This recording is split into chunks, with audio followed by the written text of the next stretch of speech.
career.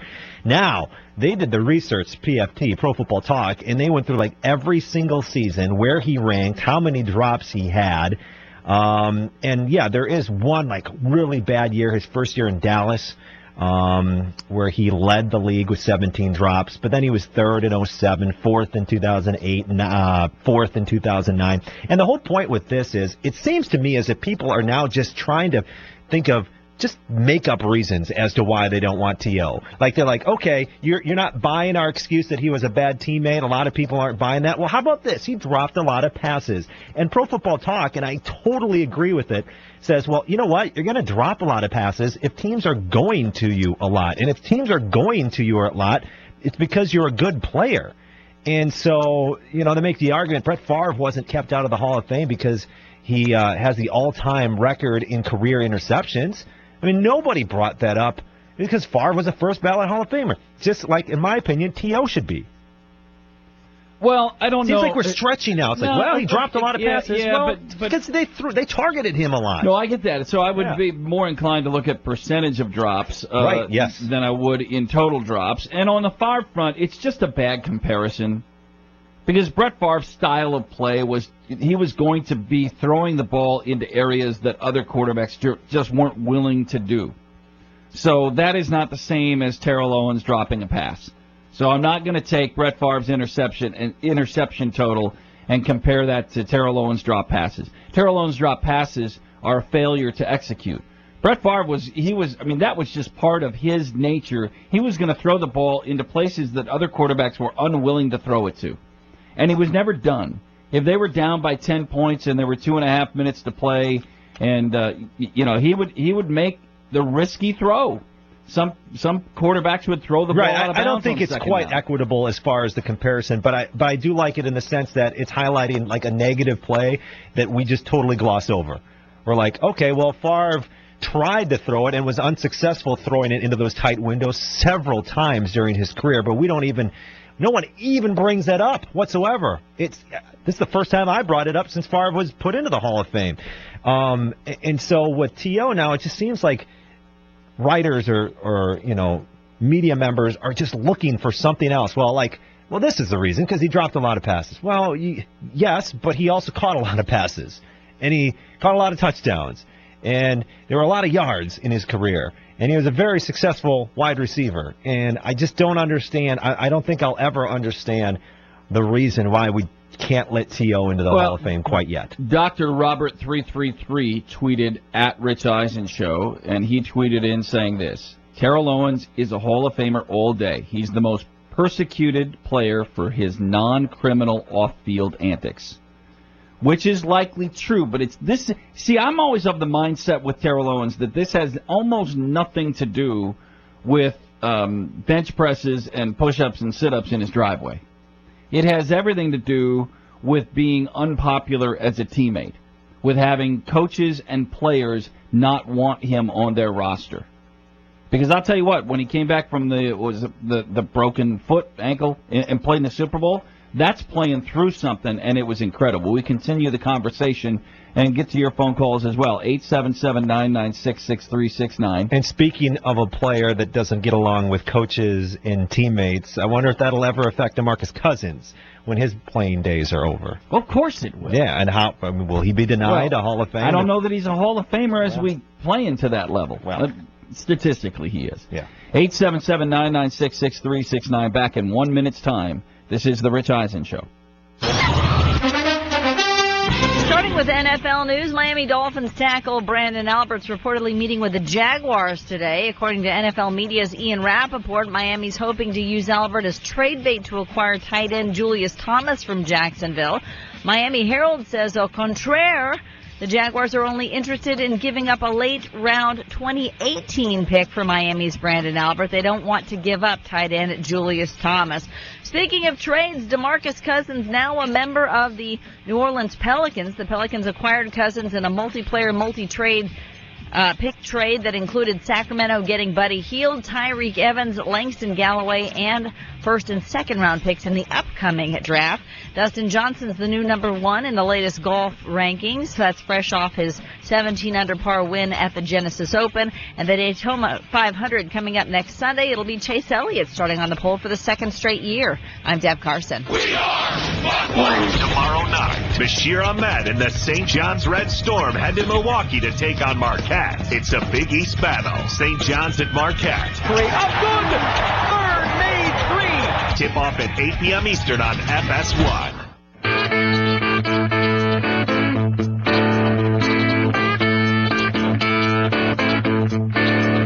Well, I was out on a drive on a bit. Yeah, I suppose I'm one of those. I'm Mike Heller, by the way. John Otte is filling in on the Rich Eisen show today. Rich Eisen and the Chris's back in their El Segundo studios tomorrow on the program. I was beginning to say, I suppose I'm one of those guys that I don't feel terribly offended that Terrell Owens is not in the Hall of Fame on his first couple of tries in. I'm not terribly offended at that concept. I believe that Terrell Owens can and will be a Hall of Famer. Not everybody gets in when they deserve to get in. There are a number of players over the course of time who have deserved inclusion into Pro Football's Hall of Fame who have had to wait. And I don't believe that Terrell Owens having to wait is some terrible injustice. There are negatives to his career that have warranted him having to wait. So this is I can only think of one, right? If the argument is bad teammate, that's one reason why Terrell Owens shouldn't be in the Hall of Fame. Is that reason good enough to look past the outrageous numbers that he has when he retired, where he's, second in yards? I have to bring them all up. I think third in touchdowns or something like that, receiving touchdowns. Let me find the numbers, but is that one reason alone enough to hold him out, and is that better than all the yards and touchdowns and catches that he has? I mean, he trumps a lot of different receivers that are in there right now because his numbers are just so great. So I get that a lot of guys can have a negative impact or something that doesn't reflect well for them. Some of that can go back to, John, I mean, without getting too deep into the numbers game of this, some of that can go back to the era in which he played and in which offensive systems he played in as far as accumulating those types of numbers. I'm not going to argue, I'm not going to sit up here and argue against Terrell Owens and his numbers for inclusion into Pro Football's Hall of Fame. But I'm also not going to pound the table and stand on a mountaintop and scream that Terrell Owens belongs in the Hall of Fame in this moment. The process will play out, and you do reap what you sow. Sometimes we want to avoid responsibility for the things that we have said and or done. Now, the accumulation of those coaches and players who deemed that Terrell Owens was a poor teammate is fairly high. You know what I don't hear a lot of, John? Is I don't hear a ton of players coming to Terrell Owens' defense and screaming about this injustice. Nor do I hear former coaches coming to Terrell Owens' defense to scream about this injustice. I wonder how a guy like Randy Moss will be viewed. Because Randy Moss, I'm looking at the numbers, he's second in touchdowns, T.O. is third. He has 3 more touchdowns than Terrell Owens. Both played in that same time frame. Receiving yards, I think he's right behind Terrell Owens. But he played when he wants to play. But the one constant about Randy Moss is that everybody you've talked to said he was a spectacular teammate. They loved him in the locker room. I've heard and read that over the years, that as far as being on a team, he was loved. They loved him in the locker room. Right. They would defend him. But how about the off the field stuff? See, but that's where being a good teammate and being part of the team is part of this process. It's not just between the white lines. Some will argue this, that when you're voting on a player and their Hall of Fame status, in the NFL you're playing once a week, not like the NBA or Major League Baseball where you're playing 6 and 7 days a week in baseball and 3 days or 4 days a week in the NBA. What we're talking about is 1 game a week. That means your teammate time is spread out over the rest of the week. And I don't know. We weren't in those locker rooms. We weren't on those teams. No. But I don't hear anybody. Well, I shouldn't say anybody. I hear very few former teammates and coaches jumping to his defense in not being included into the Pro Football Hall of Fame. I just think it'll be interesting. I think Owens and Moss both should be in the Hall of Fame. Hey, those two guys, yes, boom, let's put them in. Those so are you great wide completely receivers. Disregard the locker room element? Yeah, absolutely. Oh, that doesn't count?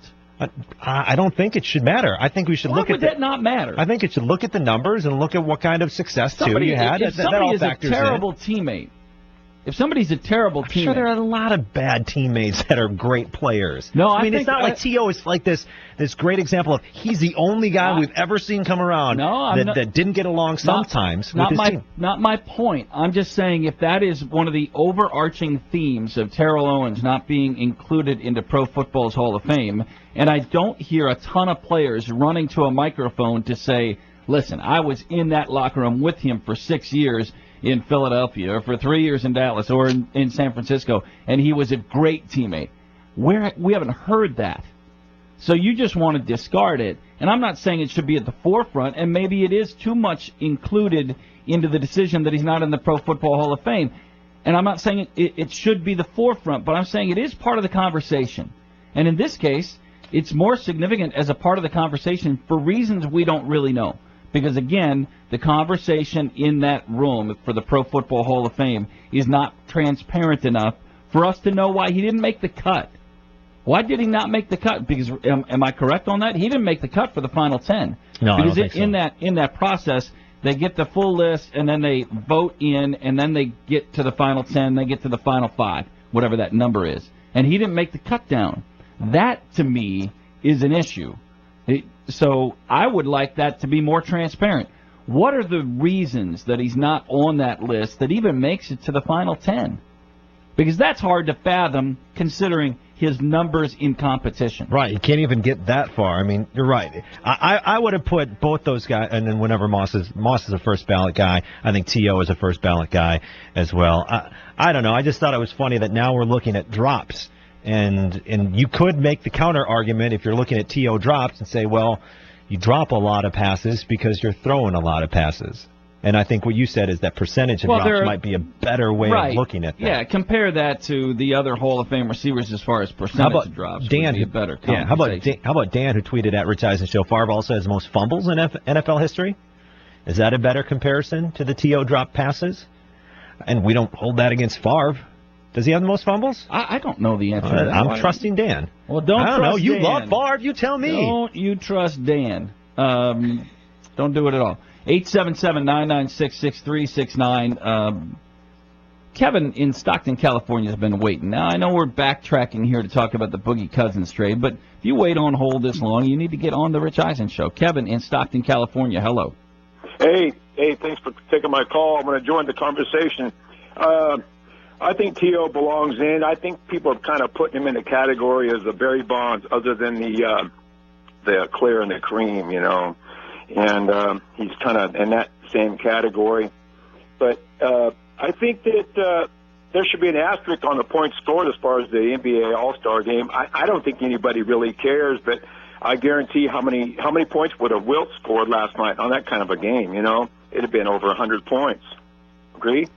Yeah, I didn't like the, Anthony Davis was predetermined in that game, and I love Anthony Davis, and I think he is a spectacular player, but they predetermined that he was going to be the most valuable player. He got 39 shots in the game. And 39 shots, 52 points, and almost all of those shots are dunks, and they're uncontested dunks. And, yeah, the 52 points, the all-time All-Star game record, compared to how Wilt would have had to score them back in the day, that's a bit ridiculous. But that can also then dovetail into the conversation of receivers. You know, Terrell Owens' numbers in this day and age, they're extraordinary. But, again, the game changed to make receivers' numbers now far greater than what they were back in the era of John Stallworth and Lynn Swann. But if you were still the top receiver when those numbers were changed, you know what I mean? So if you're still the top guy along with Randy Moss, to your era. Well, then you're the best out of that group of receivers. Wilt in the 1962 All-Star game, I pulled up the box score, 17 of 23, 42 points. Well, Anthony Davis gets 39 shots and scores 52 with absolutely no defense. And that's something that I was thinking last night, too, Kevin, that's something I was thinking last night is, what if Wilt Chamberlain was playing right now? He'd score 60, 70 points if they gave him the ball that many times. And I don't know. It's ridiculous. And I think in some way, I don't know why I feel this way, but I feel a little disappointed, a little sad that there's this record from 1962 that has been broken. And it's almost like he said, the caller should have an asterisk next to it. I mean, because that's not a real 52. That isn't the way that Wilt got his 42. So I felt kind of sad, like a record that's been around for so long got broken just because everybody decided to stand around and let everyone else dunk. Yeah, well, when John gets this upset, one of the things I like to do is say, hey, John, go look at this new car. You could buy a new car. That would make you happier in the moment. So that's part of the Rich Eisen Show. Is brought to you by the all-new 2017 Honda CR-V. John, wouldn't that make you happier in this moment that you're frustrated? I would, sure. Yes, absolutely. The all-new 2017 Honda CR-V, perfectly balanced vehicle, can tackle anything life throws at you with its available 190 horsepower turbocharged engine and dual-zone automatic climate control. Hurry into your local Honda dealer and check out the versatile CR-V. Back in just a couple of minutes. We're filling in. That's John Otis. I'm Mike Heller. This is the Rich Eisen Show. This is the Rich Eisen Show. Fox Sports Radio. They're going to kill the love of my life. Casey! If I don't go back to what I was doing. This Friday. Our line of work is quite brutal and quite ruthless. How far would you go for love? You steal trust, bring it to me. Then you make your money. Is it dangerous? Of course it's dangerous! Nicholas Hoult, Felicity Jones, with Ben Kingsley and Anthony Hopkins. All this trouble, all this pain, for love. Collide. In theaters Friday. Rated PG-13. May be inappropriate for children under 13. I'm Chris Walls, and I'm a truck driver from Missouri. For 13 hours a night, I sit in my truck and I drive. Out of boredom, I'll stop and eat. If I'm not doing fast food, I guarantee there's a bag of chips open on my dashboard. That was all until Andro 400. I started out 4 months ago, and since taking Andro 400, I have dropped 45 pounds. I'm sleeping better. There's no cravings. I actually don't even think about food. My knee pain went away. I've had some lower back issues, and I've noticed that went away, and I can only contribute that to Andro 400. One thing that Andro 400 said on the radio ad is it attacks belly fat. Well, let me tell you, it did. The second month is where I saw a drastic change in the size of my stomach. I've lost 6 inches. This product really does work. So guys, if you'd like to experience similar results, then get Andro 400. The safe, natural, and inexpensive way to boost your testosterone. Go to andro400.com or call 888-400-0435. 888-400-0435. How's that kitchen remodel coming along? I haven't found a reliable contractor and have no idea where to start. What about Home Advisor? Home what? Home Advisor. They match you to pre-screened and top-rated pros for any kind of home project. You can even check pricing and book appointments online. What's the catch? No catch. Home Advisor is completely free to use. Really? I'll check it out. Go to HomeAdvisor.com or download the free app. Home Advisor. Bianchi Honda, where they treat every customer as though you're a member of their family. Visit them at 8430 Peach Street, Erie, or 24 hours a day, 7 days a week at Hi, I'm Phil Van Horn, founder of Blue Rock Energy. We understand how important energy is, and our goal is to work with you in order to help you reduce use, reduce cost, and offer you a program that fits your business profile. In a world where your current supplier may say one size fits all, we disagree. Our energy advisors understand the market and the trends and can walk you through your bill and develop a customized solution for your business. Don't be frustrated. Get educated with Blue Rock Energy today. It's time to stop, think, switch, and save with BlueRockEnergy.com. Starting this Thursday, log on to halfofferie.com to take advantage of this week's restaurant special. Beechwood Golf Club Bar and Grill, located in Fairview. The Bar and Grill at Beechwood Golf Club has great menu options and a friendly staff. Find great deals when you log on to halfofferie.com. How was your day? What did you do in school? I'm Mike Crossie, president of the Pennsylvania State Education Association. And these two simple questions can encourage learning in your home. Showing interest and asking about the school day can help motivate your children and keep them excited about learning. So stay involved, stay curious, and ask specific questions. Student success involves the whole family. A message from the Pennsylvania State Education Association. So you see, son, good manners are very, very important. Someday, many years from now, when you're a grown-up, you'll be a man. And when you are, you should be a gentleman. Do you want me to go through it one more time? Yes. Yes, please. Yes, please. Exactly. Always say please, thank you, you're welcome, and excuse me. Sit up straight, hold doors open for ladies. If a door's shut, then knock first. Don't burp, don't swear, don't speak with your mouth full, don't reach across people's plates, keep your elbows off the table. What table? And don't interrupt. While we're at it, don't stare, don't use foul language, don't call people names, but do remember people's names. Always share your toys, play nice, and cover your mouth when you cough or sneeze. On the bus, give up your seat to anyone who has trouble standing. Bottom line, treat others the way you'd like to be treated. Got it? Got it. And stop picking your nose. Most parenting is hard to do in just 2 minutes. But spending just 2 minutes twice a day making sure they brush their teeth is easier and could help save them from a lifetime of tooth pain. For fun 2-minute videos to watch while brushing, visit 2min2x.org. That's 2min2x.org. A message from the Partnership for Healthy Mouths, Healthy Lives, and the Ad Council. For those with mental or substance use disorders, what does recovery look like? It's a transformation. It's a supporting hand. It's new beginnings. When does recovery start? It starts when you ask for help and support. Join the Voices for Recovery. Speak up. Reach out.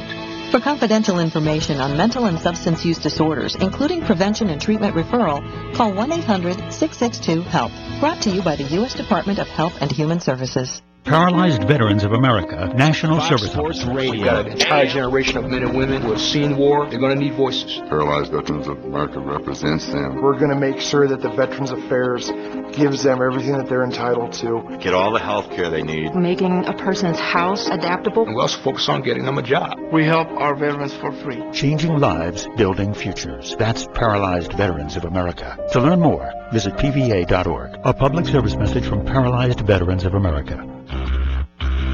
It's time for Erie Otters Hockey on Fox Sports Radio, AM 1330, WFNN Erie. Now let's go to the ice with Aaron Cooney.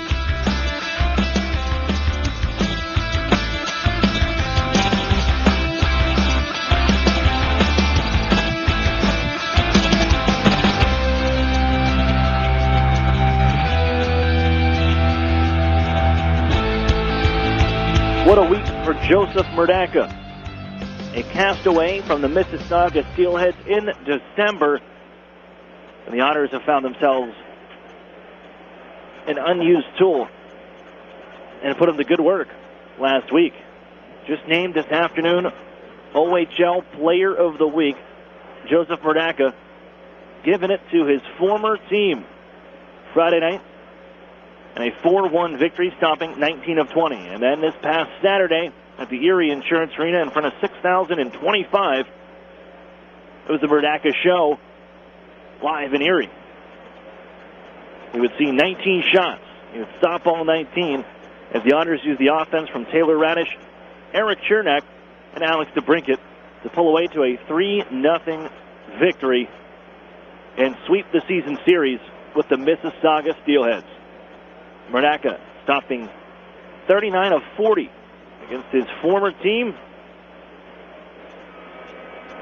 And on the week to be named goaltender, whether player of the week, 54 of 56, a .67 goals against average, and a .964 save percentage in 3 victories over top contenders in both conferences. And now tonight, actually this afternoon, the Otters again facing a top contender out of the Eastern Conference, the Oshawa Generals, who appear to be sellers at the OHL's trade deadline, that they have continued their success since January the 9th and lead the East Division in the Eastern Conference. Familiar faces as Alan McShane takes on his former team, involved in the deal that brought Anthony Cirelli to the Erie Otters. Cirelli is out, missing the homecoming here at the Tribute Community Center in Oshawa, Ontario. There's a little disappointment, and I'm sure everybody here was hoping to see the return of Anthony Cirelli. But the Otters, nursing a few injuries, content to have a 100% lineup come mid-March. The Otters and the Generals for the second time around and final of the regular season. Erie shut out Oshawa with Troy Timpano's first start as an Erie Otters 6-0 back on October the 7th. It's Merdaka's show for the time being. I'm Aaron Cooney. This is the Erie Federal Credit Union pregame show. Get you set for this matchup. Take a look at our lineups in the scratches. And also hear from Taylor Radish a little bit later on, right here on your home of Otters hockey, Fox Sports Radio, 1330, The Fan. Hey, who knew Gus, the second most famous groundhog in Pennsylvania, could play hockey? Well, I have to do something in the winter. And Joel's game winner was a 1 in a million shot. Like All the Money Millionaire edition. Yeah, the new game from the Pennsylvania Lottery, with top prizes of $1 million. It's a real game changer. Keep on scratching. Players must be 18 or older. Please play responsibly. Benefits older Pennsylvanians every day. So we had just moved here from out of state when the phone rang and this nice woman introduced herself as our healthcare concierge. She wanted to welcome us to our new health plan. I thought, well, this is something nice. But then she took the time to find us a family doctor near our new home, and I thought, no, this is something different. Customer service, unlike anything you'd expect. UPMC Health Plan.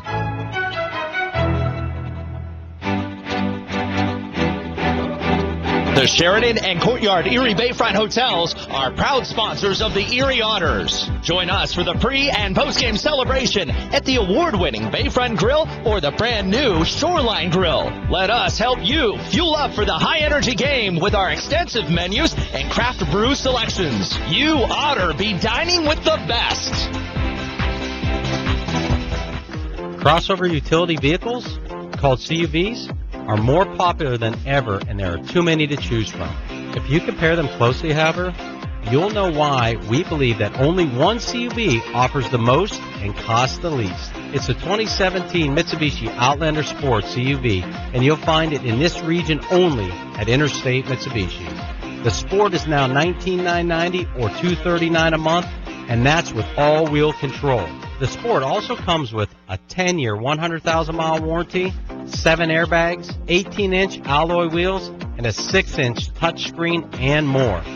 If you like CUVs, please compare the Outlander Sport with all-wheel control for $19,990 at Interstate Mitsubishi, 1/2 mile south of the Mill Creek Mall on Route 99. Transfer pricing includes dealer APR cash, which requires financing through dealer indirect lending program. Lease figured at Tier S approval and is prior to tax, title, license, and dock fees. First month payment due with signing based on $23,390 MSRP. All the exciting action of OHL hockey. The Erie Otters On Fox Sports Radio, 1330, The Fan.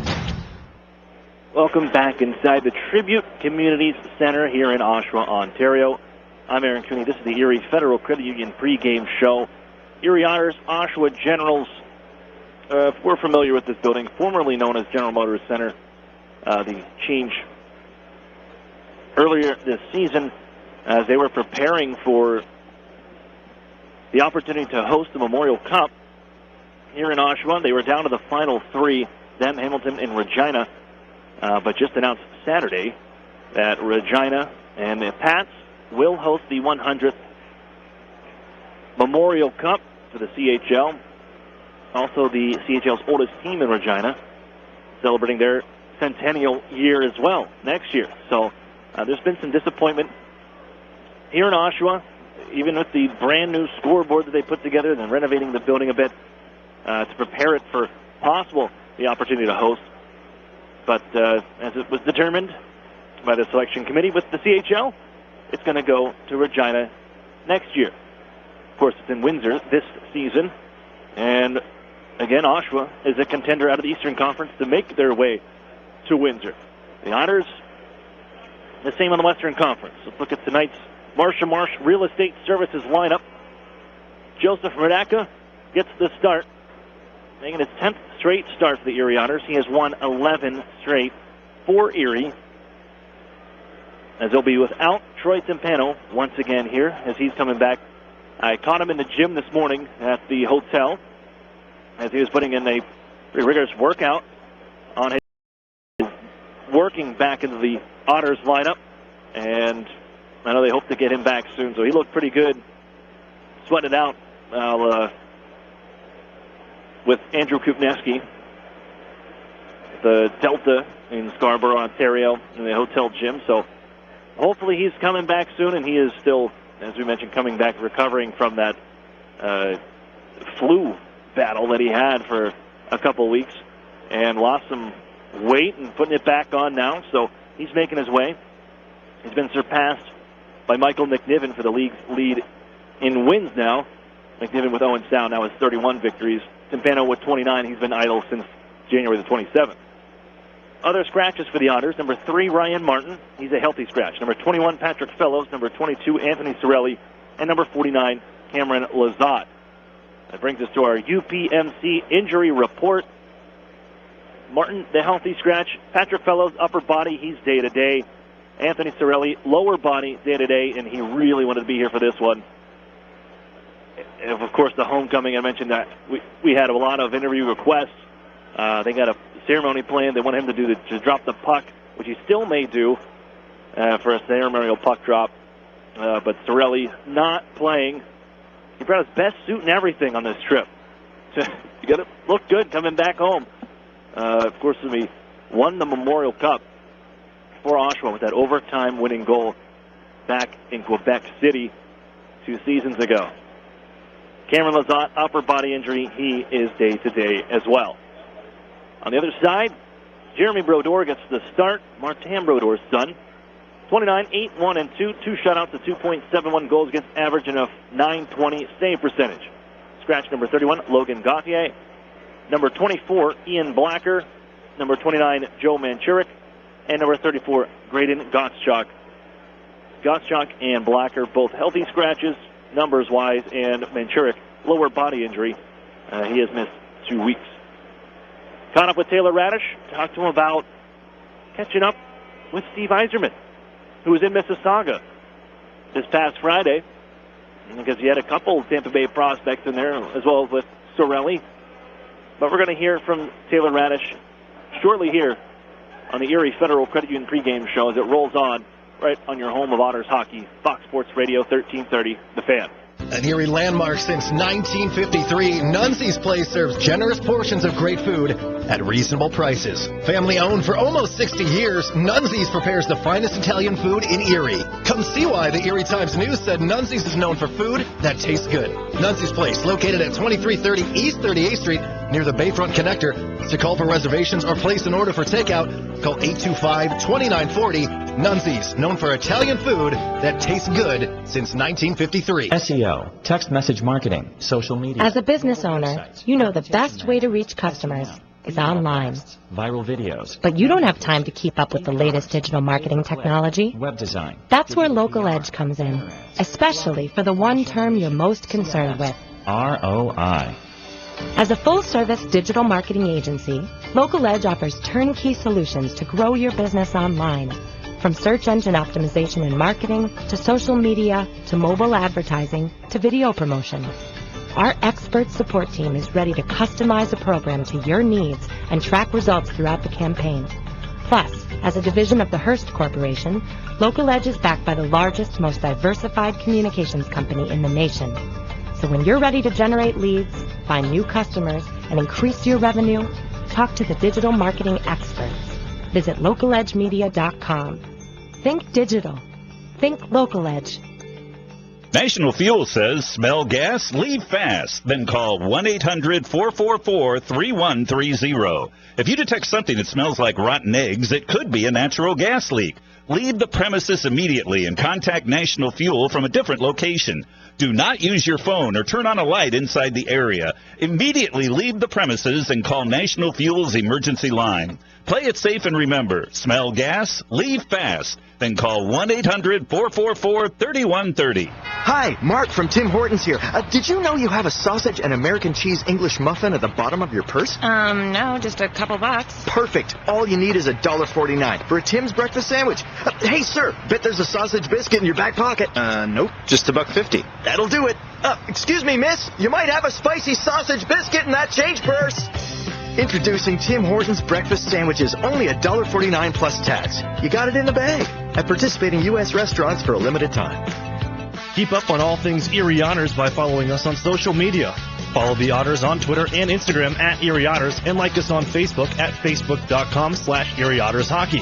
You'll get up-to-the-minute news on all things happening with your Erie Otters, so check us out on social media today. It's Erie Otters Hockey on Fox Sports Radio, AM 1330 The Fan, WFNN, Erie. Welcome back inside the Erie Federal Credit Union pregame show. Aaron Cooney here, joined at this time by Taylor Radish, Erie Otters forward. Taylor, in your third year and on this win streak, I mean, you've seen a lot of good times with this team, and 13 in a row.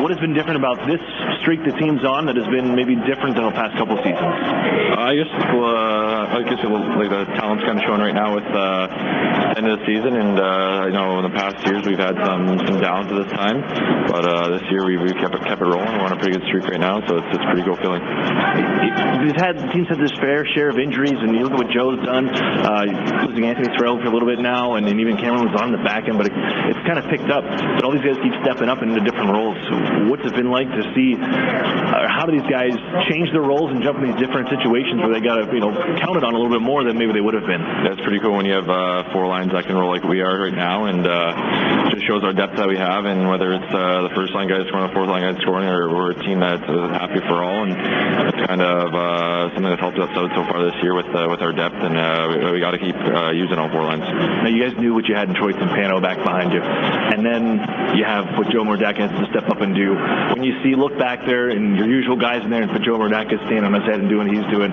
especially the effort against Mississauga last two games, what's it do for the guys up front when you know behind you these guys got your back? That makes your game a lot easier when you can have some goalie to trust back there with having two star goalies like that. It's really cool to have, and it's a lot of fun when you get them stopped up pucks and you get wins. And I know I was in Mississauga, kind of looked around, and after the game was buzzing through by the Otters locker room and kind of did a double take, because there was Steve Yzerman, this hockey legend there, and then with being a GM with the Tampa Bay Lightning, I'm sure there's a conversation you had there, but when you see having a guy like that coming to a game and to watch through a couple Tampa Bay prospects, including yourself there, what did he have to say to you? I'm sure it's all good things, and what's it like for you to chat with a legend like that?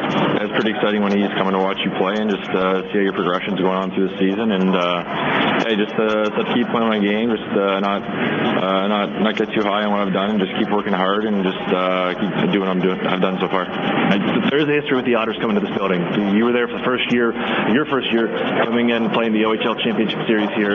You guys had that comeback game last year, beginning of the season, and now back into this building again. What's it like stepping in here, and is there a little bit more motivation every time you come into Oshawa? Yeah, especially with the first year that losing the final to the team here and in this building, and we just got to come out and play hard and just play our game, and I guess you can use that as well for some more motivation, like you said, and just got to come out here and work hard, and hopefully things will work out. Thanks to T, and have fun tonight against the Generals. Thank you. That's Taylor Radish of the Erie Otters. Face-Off is next on Fox Sports Radio 1330, The Fan. Over the years, technology has greatly improved the productivity of the business office, from faxes and copiers to multifunction printers. Now we don't know how to get things done without them. And that means you need a reliable printer copier and a dependable service plan. That's why you should trust Cooper Business Machines. They are Erie's only authorized dealer for Sharp document systems. And most importantly, they will maintain your machine so that it continues to, work. Just like your car, it needs regular maintenance, and parts need to be replaced regularly. If your copier isn't properly maintained, or you're not getting toner in a timely fashion, then you've been reminded what it's like to work in the dark ages. Don't wait any longer. Your business requires dependability. Shouldn't you expect the same? Cooper Business Machines, Erie's only authorized Sharp dealer and service provider, helping you get back to business since 1980. Online at cooperbusinessmachines.com or call 456-7585. Programs, get your programs! You know, Mill Creek schools have all the programs you need. Really? Yes, they have preschool programs, Center for Performing Arts programs, Honors College and ROTC programs, dual enrollment and student internship programs, not to mention 16 advanced placement courses, 30 varsity sports, and over 50 high school clubs and activities. Sounds like they do have a program for everybody. Programs, get your programs! In the Mill Creek School District. Otters fans, if you're looking for the best hand-cut steaks, fall-off-the-bone ribs, made-from-scratch sides, ice-cold beer, legendary margaritas, and fresh-baked bread, then look no further. Texas Roadhouse, located at 7475 Peach Street, Erie, is the place for legendary food and legendary service. Whether you're looking for a special occasion or just a night out with good food and friends, think Texas Roadhouse. And don't forget to cut your wait time by using their famous call-ahead seating. That's Texas Roadhouse, 814-864-9494. What's 10,000 square feet with 100-plus arcade games, all set to free play, including air hockey and one round of glow golf, all in one great space? If you said Playport Erie Arcade, Erie's largest indoor arcade center, you're exactly right. And if you haven't had a chance to stop in and enjoy all those old favorites and new challenges, now's the perfect time. Race your friends head-to-head with the 4-player simulators, ride motorcycles, boats, skis, and more. Playport has bowling, pinball, basketball, hunting games, and of course, all for a one-price admission. Come on into Playport Arcade. It's like having that feeling when you wish you were a kid again. Yeah, that's the feeling you'll get at Playport Erie Arcade. Playport is more than just an arcade. Playport is Erie's first indoor glow golf attraction. It's like walking into another world as you enter the glow golf room filled with neon and different fun obstacles at every hole. Playport is fun for all ages, and now for a limited time, grab 3 people along with yourself and take advantage of the 4-pack special. But hurry, it's only for a limited time. Playport Arcade on West 12th Street in the big white building just east of Peninsula. I beat my best score. I love this game.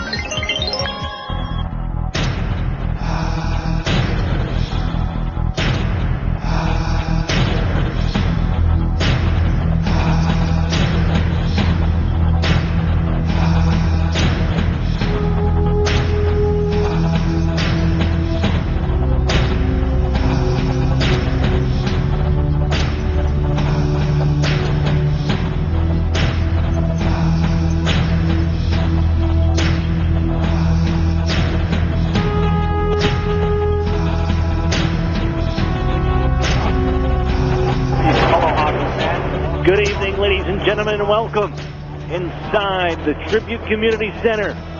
This afternoon, the Ontario Hockey League presents the Erie Otters visiting the Oshawa Generals. Hello again, everyone. Aaron Cooney here. High atop the recently renamed Tribute Community Centers, formerly known as General Motors Center. And the Otters and the Oshawa Generals will wrap up their regular season series, the top 2 teams in their respective conferences.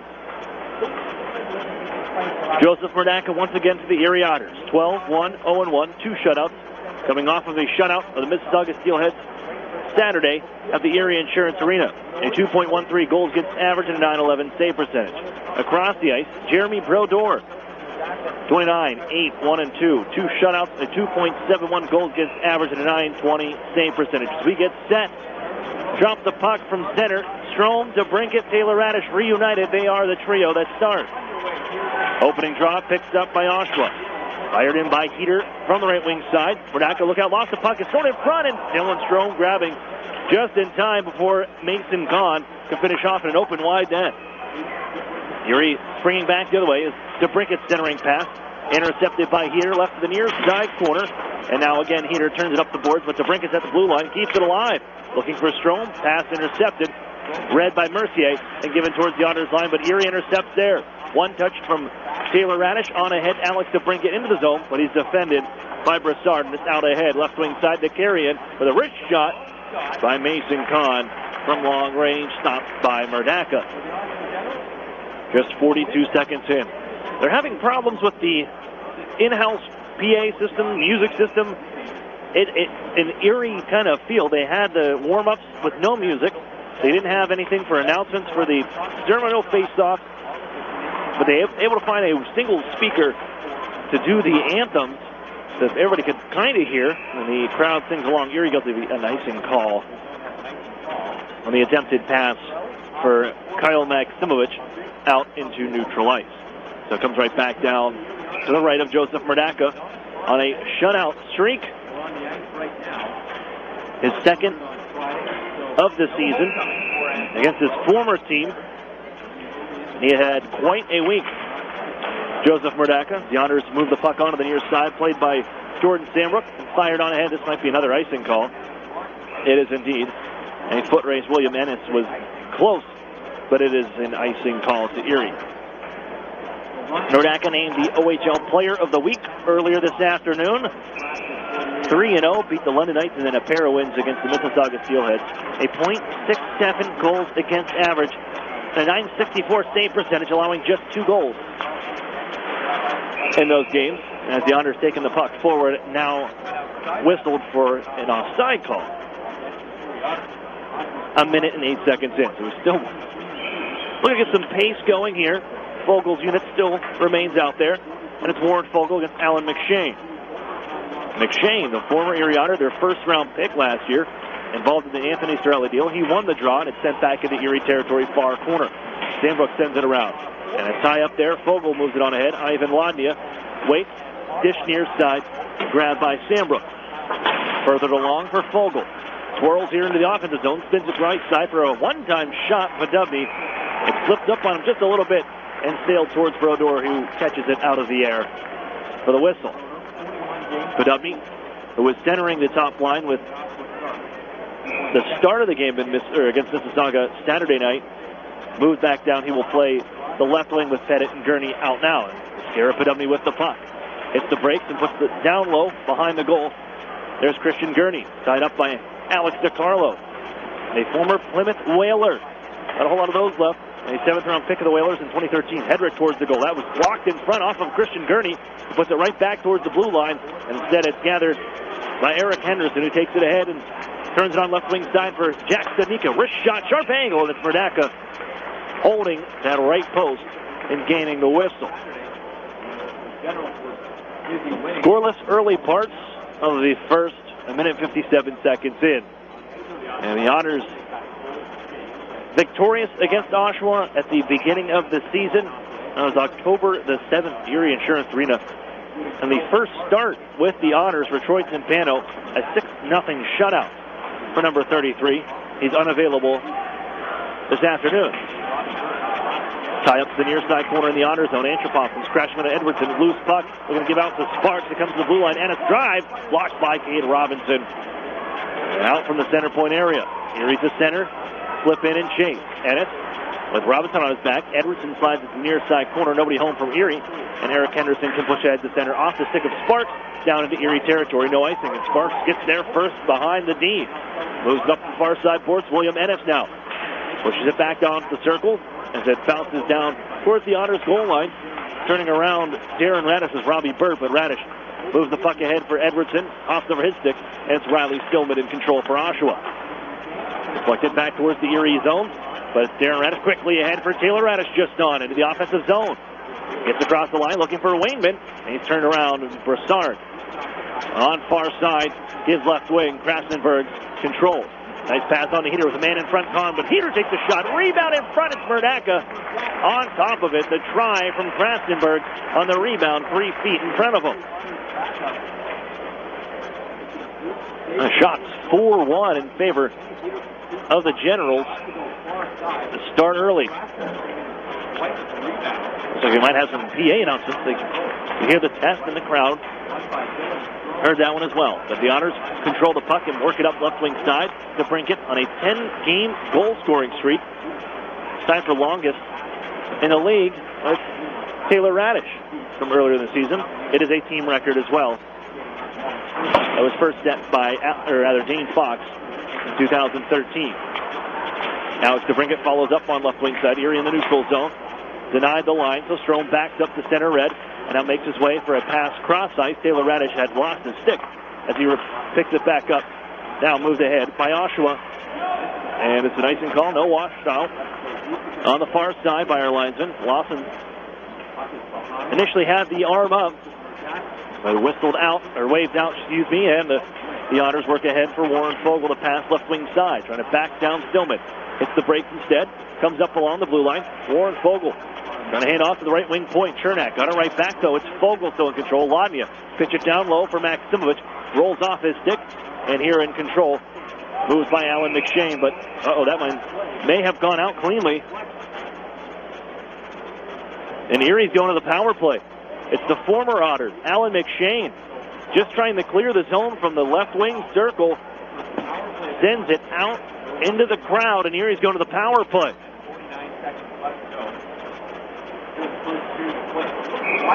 So the face-off to the left of Brodeur in the Otters power play that was 0 for 8 against Mississauga.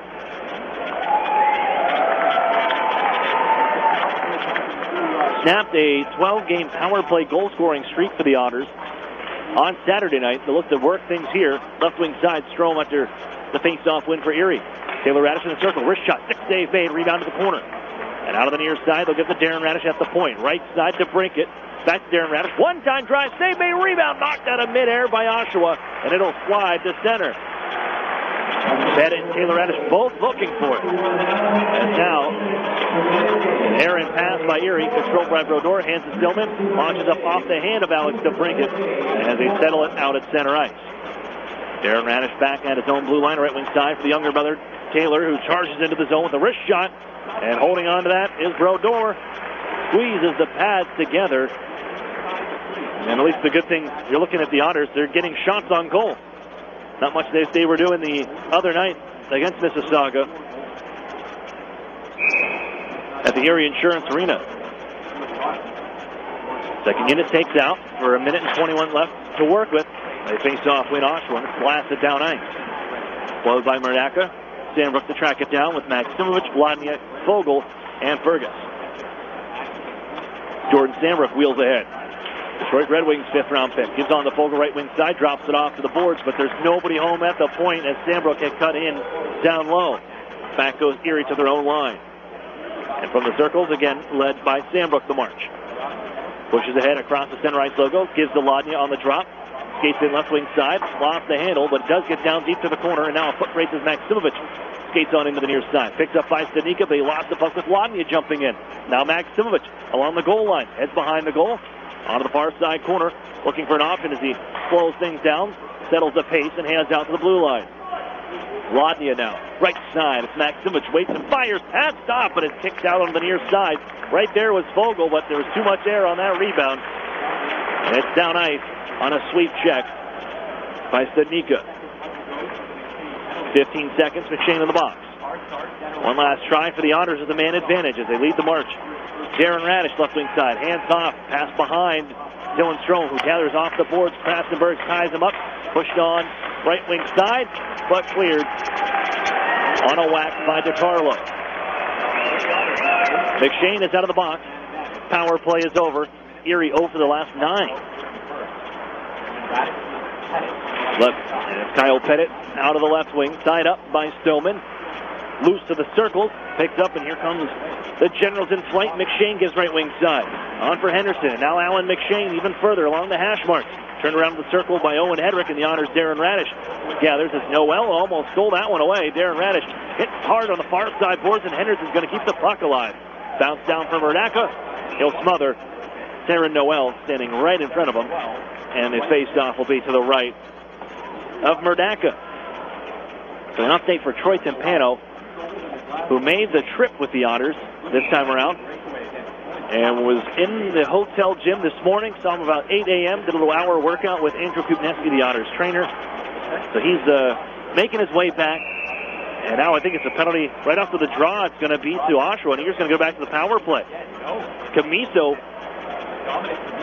using the glove on the face-off. Remember, you can't do that anymore. A rule that was changed as he pulled the puck back. That's what they're saying. He's pleading his case. But it's whistled down, and Erie's going right back to the man advantage. He's got a couple automatic calls going their way. So Camiso goes for the face-off infraction. Mike Marley makes the call. And it's back to the power play for the Otters.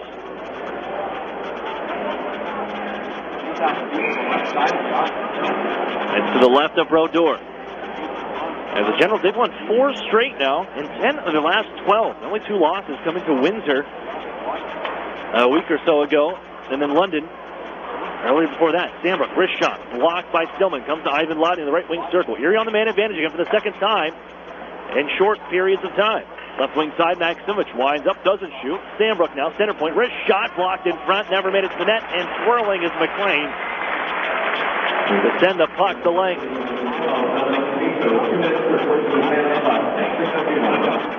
Otters pick it up from behind their own net, but it's stripped out at center by Heater. He's going to try. He lets a shot fly from the circle. Bernacka able to make the stop, and then hands off to Ivan Lodnia. 40 seconds off the clock on the power play. It's Lodnia right wing side. Takes a look, rims it around. Sambrook is open on the near side. And on the backhand, flips it right back down low to Carlo. Steps in front of him. Battle the near side corner. Heater, Sambrook. Tie up with Fogel's off. Fogel has the puck, drives in front, tried to pass, but it's off the paddle of Brodeur and trickles all the way out to center. Thought he would just take that one himself, Warren Fogel, looking for his 100th OHL point. And the first unit steps on now with the Otters. 50 seconds to go, and it's Taylor Radish on behind the net. Poke check by Brassard, and Heater lifts this one to center. Gloved by Darren Radish. And they get the full first unit on now. And now try to move the puck from center. Darren Radish, Alex DeBrincat, who had some skate issues right when that first power play started. Got that cleaned up. He's out here now, skating down the right wing side. All the way down to the corner, heads behind the net. 49 goals on the season, leads the league. Strome, Darren Radish at the blue line, back for Dylan Strome, top of the left wing circle, slide it on in front. That's defended by the stick of Studnicka, and Taylor Radish trickling to the corner, gives off to Pettit.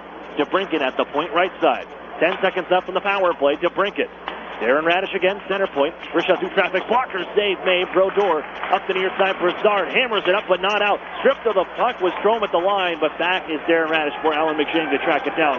But either way, the power play is over. They have killed off two of them, Oshawa. It's the second-ranked power play unit in the league of the Erie Otters. Sullivan Sparks down on the near side. He's tied up by Mitch Byrne. Robbie Burke there to help out. Strome puts a little cross-check on him, and Strome's going to go to the penalty box. Oh, I'm sorry. I thought they had Strome for the cross-check. It's going to be Mitch Byrne for elbowing. He caught Sparks with the elbow. The arm shot up right away after the first cross-check from Dylan Strome in the corner, and I thought for sure it was one of those even-up calls. But no. Showing the replay here. And Byrne comes across, with that left elbow. And they battle the near side corner. So onto the power play now is Oshawa.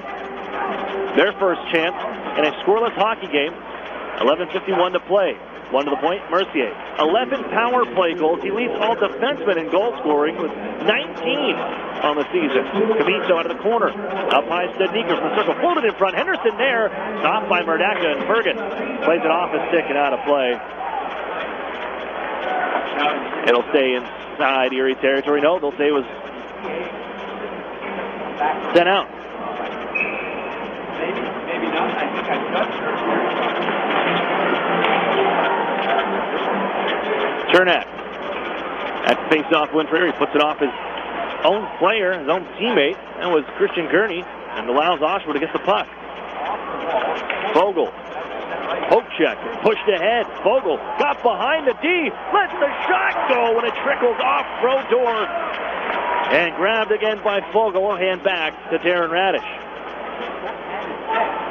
Fogel has just a second gear that he's found here.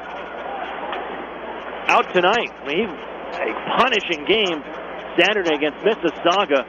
And man, he has, in just a couple shifts, shown great speed and skating ability. And that time there on the PK, setting up the chance by himself. Here's Darren Radish. Launching one and getting underneath it from his own end. He'll go the length of the ice. Riley Stillman from the near side circle. Skates on ahead. His left wing side, Antropov floated into the zone. Still in the power play. Oshawa, 38 seconds left. In the box is Mitch Byrne. Hedrick throws down a man. That was Mason Kahn, and the Otters get the loose puck. Sent up ahead by Darren Radish. All of 25 seconds left on the power play.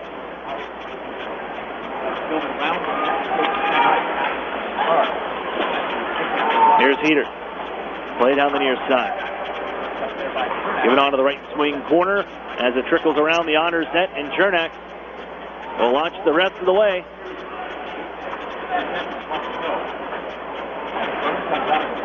And out of the box comes Mitch Byrne, and the Otters have killed it. So both teams 0 for. Erie has had a pair. Not very threatening.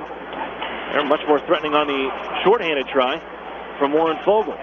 Sent down the length of the ice by Oshawa. No icing because of a stick lift in neutral ice, and off comes Eric Chernak, left wing side. In the zone he comes and plays it on to the near side corner. Chernak in the offensive zone now. Try to slide it in front, goes off a skate. Taylor Radish back behind the goal. Going to get back to Chernak, who turns around and could not get the shot away. Ennis pokes it away, and away Oshawa to center. Good lift of the stick by Stanbrook, and a collision out of neutral ice to Brinkett. And he ran into Kyle McLean. Both were watching the puck. So Stanbrook gives off to Strome. Erie back in the offensive zone. Medrick Mercier fires it on far side. And out to center. Nice pass. Krasenberg carries into the honor zone with a wrist shot sailing wide. Off the end boards and kicked out in front. Knocked out of midair by Fergus harmlessly. And Sarah Noel after to the far side board.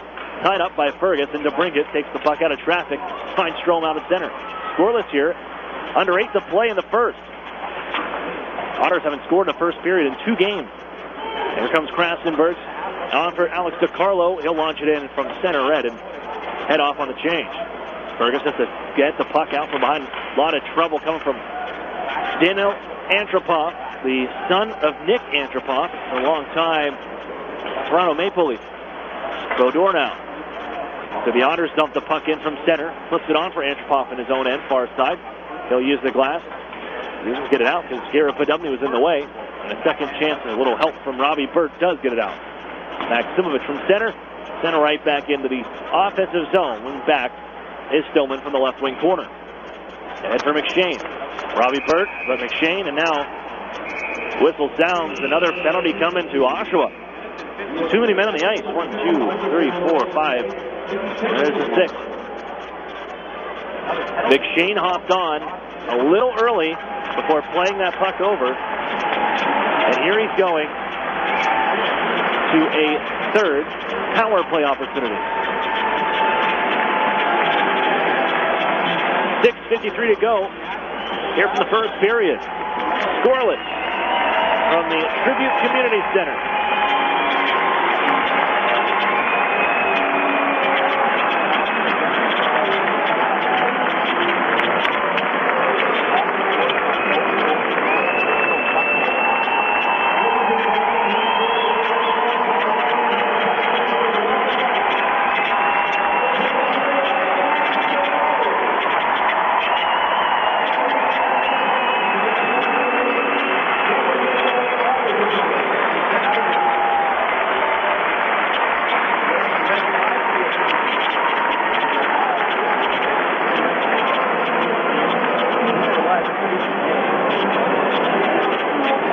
Standing ovation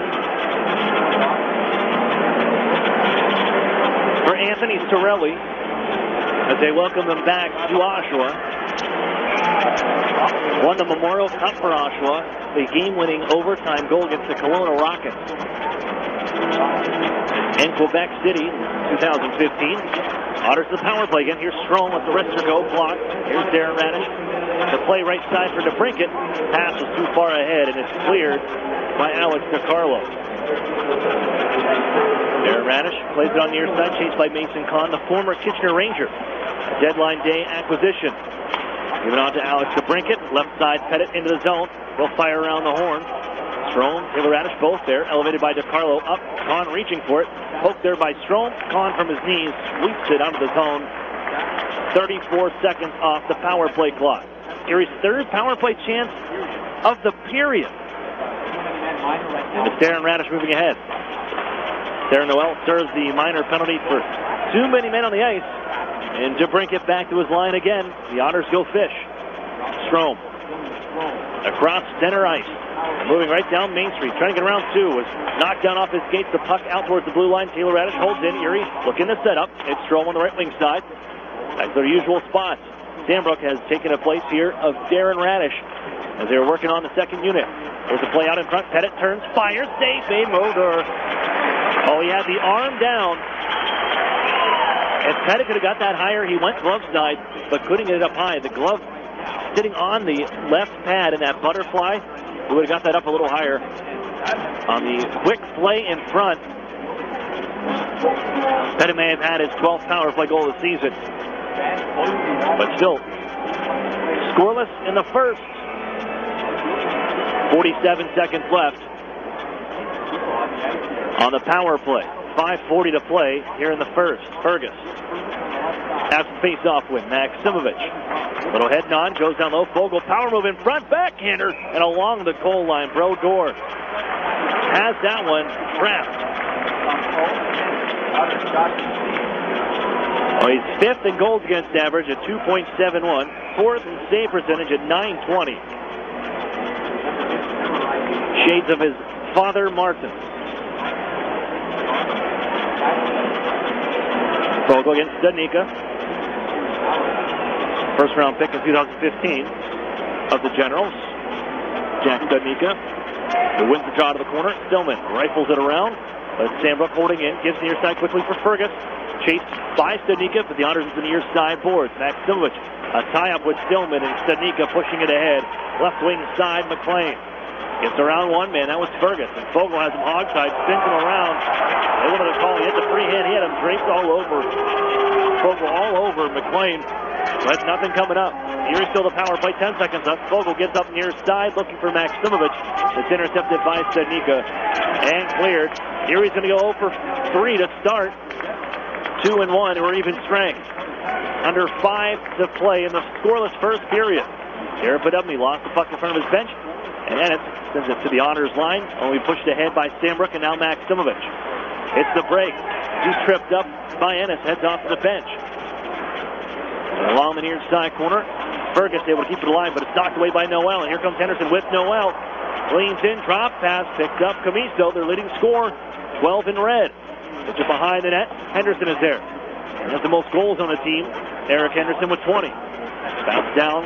Henderson still twirling around, trying to get away from TJ Fergus, but Garrett Podubny takes it away. On for Carson Edwardson. Played off his skate down to the near corner. Ennis runs into Podubny into the near side. Edwardson watching as well. Ennis. And now Sean Allen able to push ahead for Noel out of the circle. And 8 in red can carry, throw it into the Otters zone. Chernak just comes in. Oh, man, one hand on the check, just tosses Noel right into the boards. As they throw one off the side of the net, Pettit picks it up. Turns as he's hit and knocked down by Sparks. Gets right back up, moves the puck on near side. He was looking for somebody behind the net. They just couldn't get it right. A shot blocked by Owen Hedrick from the blue line. Skipped up off the window, but not out for Starr. Keeps it alive momentarily. Some good effort and extra work from Edwardson. Gets it down ice. Now Stillman. Florida Panthers' 4th round pick. The only NHL pick on this Oshawa Generals team. They went younger at the trade deadline. Here's Hedrick. Out of his own line, Erie back in control. Gurney across the line and sent back off it. He comes offside. Gives off to Sandbrook. Bouncing puck. Found by Gurney. Left wing side. Erie comes to the zone. Pettit with a wrister. Gloved by Brodeur. With 3:09 to play in the first, scoreless. So the Tribute Community Center. Well, they met up at the OHL Championship Series 2015. Remember that run? And it was the Generals in the 5 games and then on to a Memorial Cup Championship. And you can still see some of these guys, the Otters that were around for that. Taylor Radish spoke about it in the in the pregame show. You come into this building, you still remember what happened there. You want to win every single time. It gives a little extra motivation when you're in here. Sandbrook played over the far side boards, bounced around Strome out of his own end, off the shaft of the stick of Mason Kahn, and the skies out to center. Knocked down at the logo, and now DeCarlo turns the puck over. DeBrincat has it, gives cross ice for Strome inside the ozone. Hands off DeBrincat, he scores! Give me all 50 of those! Alex DeBrincat, after the turnover by Oshawa, hammers home the one-timer. And Alex DeBrincat is Mr. 50 in 3 straight years. How about that?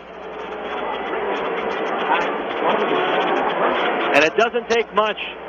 They had a story come out on Sportsnet just yesterday from Christina Rutherford and talking about the career of Alex DeBrincat and where he's come and proving doubters wrong. And its most effective thing about this guy's game, probably his release.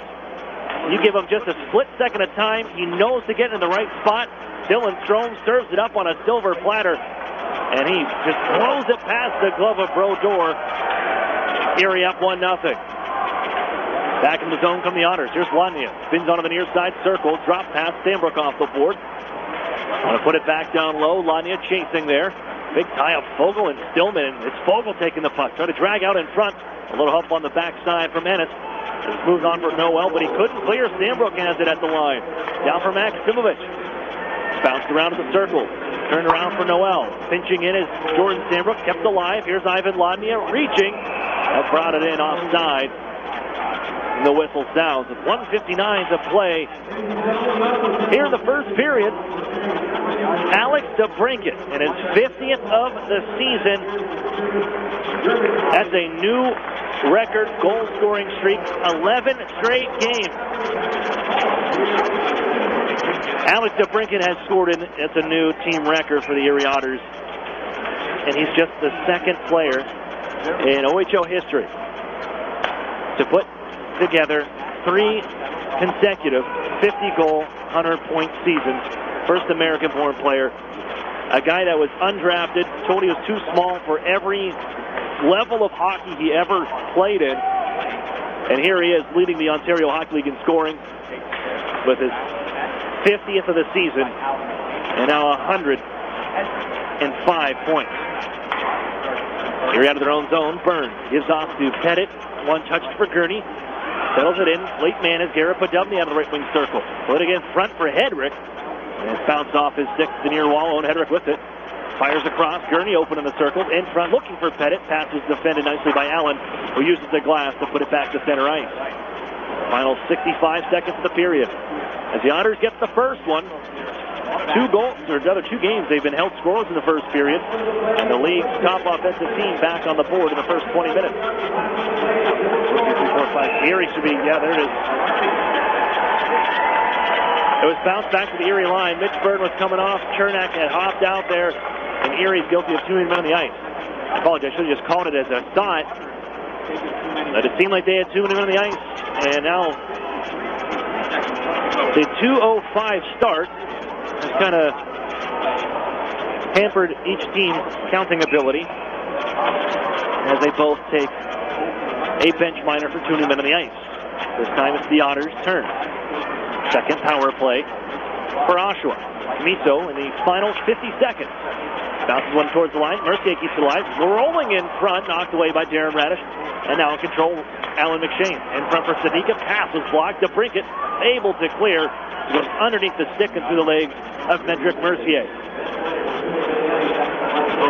30 seconds in the period. This power play will carry over for the 15th ranked power play team in the league at 17.8%. Radish sends it ahead. Almost had Warren Fogle on a break. They had one great shorthanded chance. As Fogle takes the puck and ties it up into the end boards. Going to move behind the net. Works away from McShane. Finally able to sweep the stick back and knock it away from Fogle. And out ahead comes Henderson.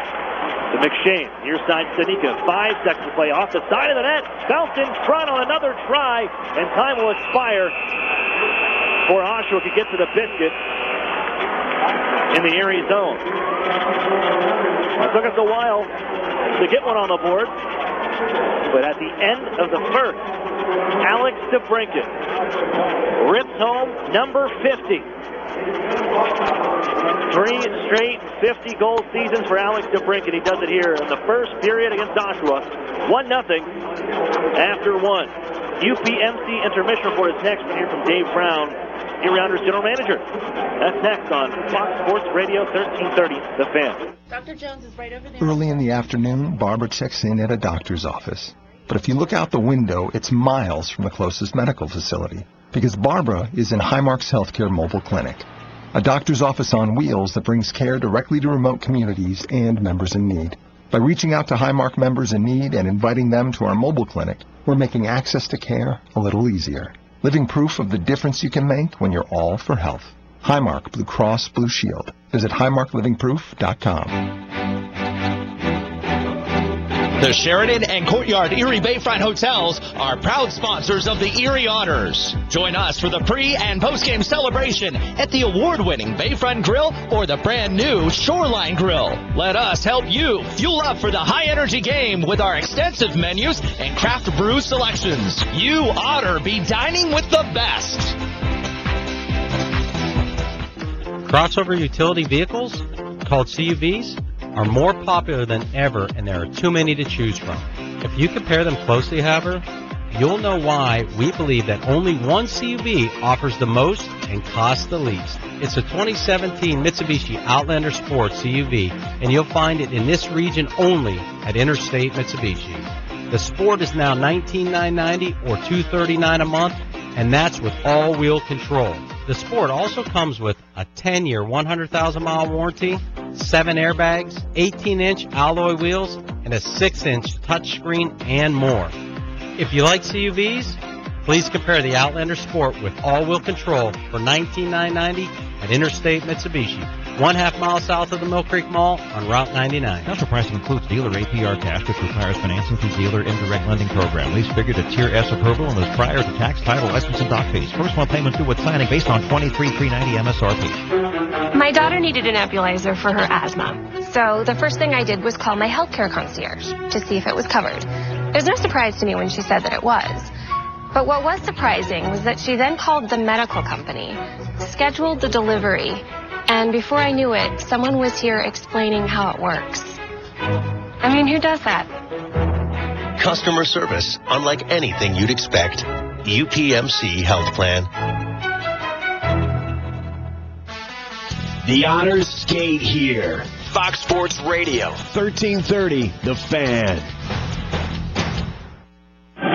Welcome back inside the UPMC Intermission Report. Aaron Cooney here, joined by Dave Brown, Erie Otters General Manager, here for the intermission break. And Dave, the introduction of the 18-year-old draft, so now you have 2 drafts. I know you just had your scouting meeting. Does this change anything that you go into and the scouting staff goes into when looking ahead and into April for the priority selection? No, I don't think it changes anything with our regular draft. We're going to handle everything the same way, but I think what we have done is we've added a few more staff members to better attack the U18 draft. And basically, I think the gist of the U18 is that, we're a little short notice in terms of preparing the way we want to prepare for the how we do for the U16 draft. But I think the U18 draft, it'll fall together. We had a meeting this past weekend, and I think it's a work in progress and some challenges, but I think we'll get through it. Adding that into the league, you see, it's a good thing or a bad thing? I mean, you look at some of the guys that are picked as free agents, Alex DeBrincat being one of them for the Erie Otters, and they've had a couple others, and even like Mason Marchman a couple years ago. But to give these guys another chance that didn't have the opportunity didn't have that growth spurt when they were 15 going on 16, and now they have it here. It's a good thing for the league to have this and another opportunity for some of these players. I think it is, actually. I think I'd like to see the entire draft go that way to the U18, where maybe we select 2, reverse it so that we select 2 from the U16, and then predominantly the grouping would be from the midget from that draft. But I do. I think it's important that we're steady and patient with the development processes of these players, and whether that be players that are drafted by you as an organization or whether that be players that are undrafted. I think everybody deserves time and patience, and I think that's the key to success when it comes to developing hockey players. Having all in there, do you think it's a good idea to shorten the priority selection? 15 rounds, and some days it seems like that's a marathon on a Saturday when especially last year, we getting ready for a game, a playoff game as well against Sault Ste. Marie. But having a second draft, do you see a need to cut it down, maybe by 5 rounds and go to 10 rounds, and then you have the 18, or keep it the way it is? Yeah, no, I think it's important to keep it the way it is. I think it's I think the players that you have that you're able to draft and have kind of in the bank, it gives you more. I just think with kids having a lot more options today than they've ever had, whether that be Tier 2, USHL, the U.S. National Development Program, the NCAA. I think there's more and more options for these kids, and I think that 15 rounds is probably a perfect number. And I think as an organization, we look at every guy as important as the next guy. So the first round pick is as important as the 15th round pick. And, we've had a ton of success with our late round picks. And I think it speaks volumes to how we treat each one of those guys. And, we had hired Ryan Brard this past year to look after our prospects. And I think he's done a fabulous job to this point doing that. And I think it gives us a huge advantage over some of the other organizations. The last one for you, and just kind of with that, this team has done so well with late round picks, and kind of being short with deals and the success teams had on the ice the last few seasons, they become more important. Where's the group at? I know you just had the scouting meeting and coming together. How prepared to know how much goes into it? And catching Tim from time to time with in Michigan and bouncing around and starting, he's all over the place. I know Scotty's all over the place. The group, well, they're looking going forward and preparing for April. You know what? I think we had a great meeting on Saturday. And I think the process that we have in place is good. We cut our list down quite a bit, and there'll be a much stronger focus on the 175 that we have currently on our list now. And we went through and did a 1 to 50 on Saturday, as well as a 25-man U18 list. So I think we're maybe a little bit ahead of schedule as to where we've been in the past, but I think the more you do it, the better you get at it, and the more understanding your staff has of the processes. And I think that I think we're in good shape. I think we talk about the late round picks. I think one of the things with the late round picks is that you're a little more patient. The players are a little more patient, and so are the parents. And I think that goes a long ways as to why some of those picks pan out. All right, thanks for this, Brownie, and enjoy today's game. Thanks. That's Dave Brown of the Erie Otters. More hockey coming up on the UPMC Intermission Report on Fox Sports Radio 1330. The Fan. An Erie landmark since 1953, Nunzi's Place serves generous portions of great food at reasonable prices. Family owned for almost 60 years, Nunzi's prepares the finest Italian food in Erie. Come see why the Erie Times News said Nunzi's is known for food that tastes good. Nunzi's Place, located at 2330 East 38th Street, near the Bayfront Connector. To call for reservations or place an order for takeout, call 825-2940. Nunzi's, known for Italian food that tastes good since 1953. SEO, text message marketing, social media. As a business owner, you know the best way to reach customers is online. Viral videos. But you don't have time to keep up with the latest digital marketing technology. Web design. That's where Local Edge comes in, especially for the one term you're most concerned with. ROI. As a full-service digital marketing agency, Local Edge offers turnkey solutions to grow your business online. From search engine optimization and marketing, to social media, to mobile advertising, to video promotion. Our expert support team is ready to customize a program to your needs and track results throughout the campaign. Plus, as a division of the Hearst Corporation, Local Edge is backed by the largest, most diversified communications company in the nation. So when you're ready to generate leads, find new customers, and increase your revenue, talk to the digital marketing experts. Visit localedgemedia.com. Think digital. Think Local Edge. National Fuel says, smell gas? Leave fast. Then call 1-800-444-3130. If you detect something that smells like rotten eggs, it could be a natural gas leak. Leave the premises immediately and contact National Fuel from a different location. Do not use your phone or turn on a light inside the area. Immediately leave the premises and call National Fuel's emergency line. Play it safe and remember, smell gas? Leave fast. Then call 1-800-444-3130. What makes Tim Hortons' new 100% Colombian coffee 100% delicious? Well, it's created from 100% Colombian beans, from an environment that's 100% perfect for growing coffee. And 100% of it is roasted and brewed by our coffee experts, who are 100% committed to bringing you the perfect cup. So, why not try it for yourself? You can probably guess how sure we are that you'll love it. Introducing Tim Hortons' new 100% Colombian coffee. Try a small today for just $1 plus tax at participating U.S. restaurants for a limited time. Keep up on all things Erie Otters by following us on social media. Follow the Otters on Twitter and Instagram at Erie Otters, and like us on Facebook at facebook.com/Erie Otters Hockey. You'll get up-to-the-minute news on all things happening with your Erie Otters, so check us out on social media today.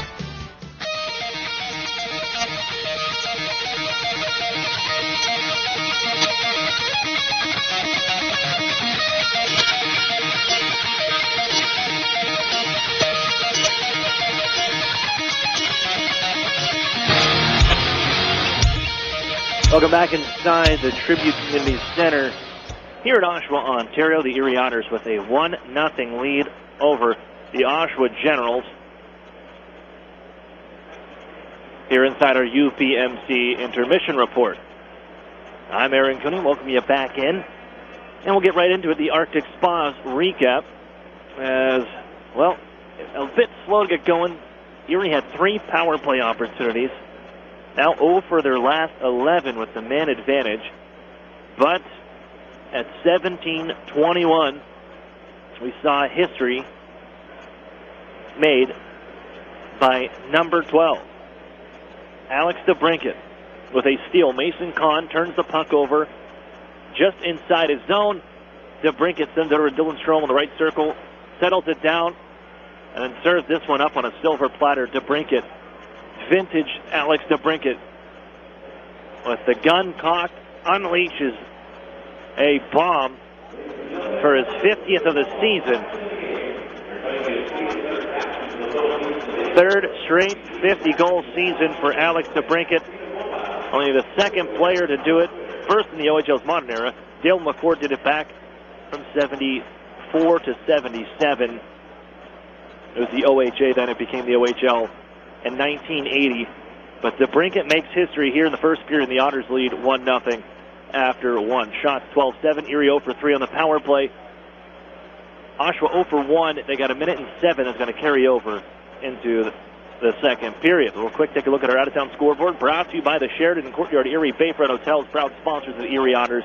You ought to be staying with the best. 7 of the games on President's Day / Family Day. Depends on where you're at in the border, which country you're in. Flint with a 3-0 lead over the Guelph Storm after 1. 2-1 Hamilton over Kitchener after 1 period. Kingston Frontenac 3-0 over the Barrie Colts after a period. Owens down with a 3-2 lead over the Mississauga Steelheads through 20. Ottawa 67's 1-0 lead over the London Knights after 1 period. Peterborough and Sudbury tied at 2 after 1. Saginaw and Sarnia tied at 1 after 1. We'll step for a break. Second coming up next here in Oshawa on Fox Sports Radio 1330 The Fan. Over the years, technology has greatly improved the productivity of the business office, from faxes and copiers to multifunction printers. Now we don't know how to get things done without them. And that means you need a reliable printer copier and a dependable service plan. That's why you should trust Cooper Business Machines. They are Erie's only authorized dealer for Sharp document systems. And most importantly, they will maintain your machine so that it continues to, well, work. Just like your car, it needs regular maintenance and parts need to be replaced regularly. If your copier isn't properly maintained or you're not getting toner in a timely fashion, then you've been reminded what it's like to work in the dark ages. Don't wait any longer. Your business requires dependability. Shouldn't you expect the same? Cooper Business Machines, Erie's only authorized Sharp dealer and service provider, helping you get back to business since 1980. Online at cooperbusinessmachines.com or call 456-7585. Programs, get your programs!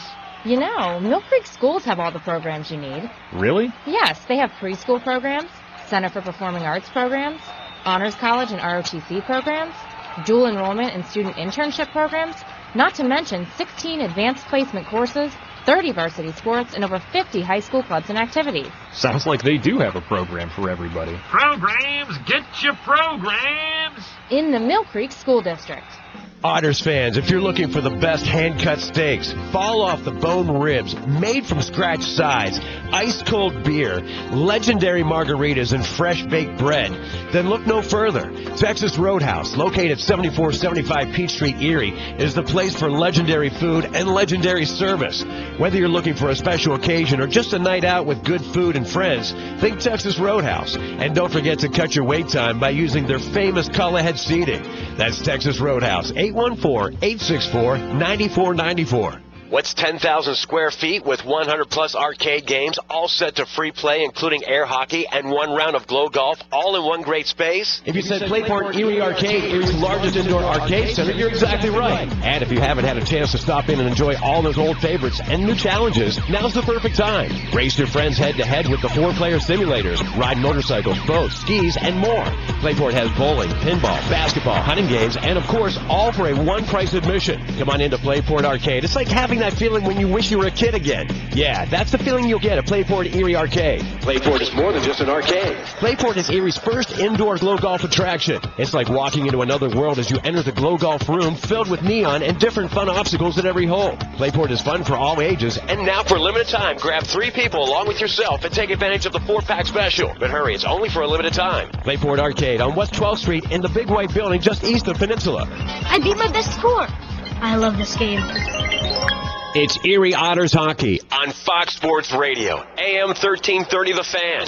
WFNN Erie. Get back in action from Oshawa, and the Otters onto the PK now for 53 seconds after a dump in on Brodeur, who holds on for the cover. So Erie on Alex DeBrinket's 50th goal of the season, a third straight 50-goal season for the undrafted OHLer of Farmington Hills, Michigan. Second-round pick of the Chicago Blackhawks. This one drilled wide, and here's Warren Fogle off the end boards. Oh, can you dig it? Warren Fogle rewarded for the hard work. A shorthanded goal from the Otters, blasted off the end boards by Eric Chernak. And Warren Fogle reads it on the left wing side, snaps it home. No chance for Brodeur. It's 2-0 Erie on the shorty.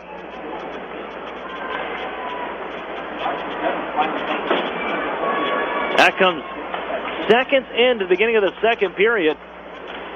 And Oshawa now trails by 2. A short-handed tally for Warren Fogle. Lottie lost the stick on the play out at center ice, so he just comes off. Freshman on is Dylan Strome, but it's still a man advantage for 30 seconds here as Warren Fogle battles away near side Mason Kahn. Now Chernak comes in and he just dumps Stanika on the play. Slow to get up is Jack Stanika, and the Otters clear. 15 seconds on the kill. Alan McShane turns it on the near side boards, poking it further. Stanika takes a ride from TJ Fergus, who slings it onto the near side boards, picks up Stanika, wraparound try off the body of Murdaka, and then Radish, and pinballs behind the net. Stillman's going to pinch in to keep it alive. Stanika on the near side. Out of the box comes Garrett Podubny, who serves, and the Otters, Darren Radish fires it off near side. Settled out at center by Broussard, and Erie has killed off a second power play.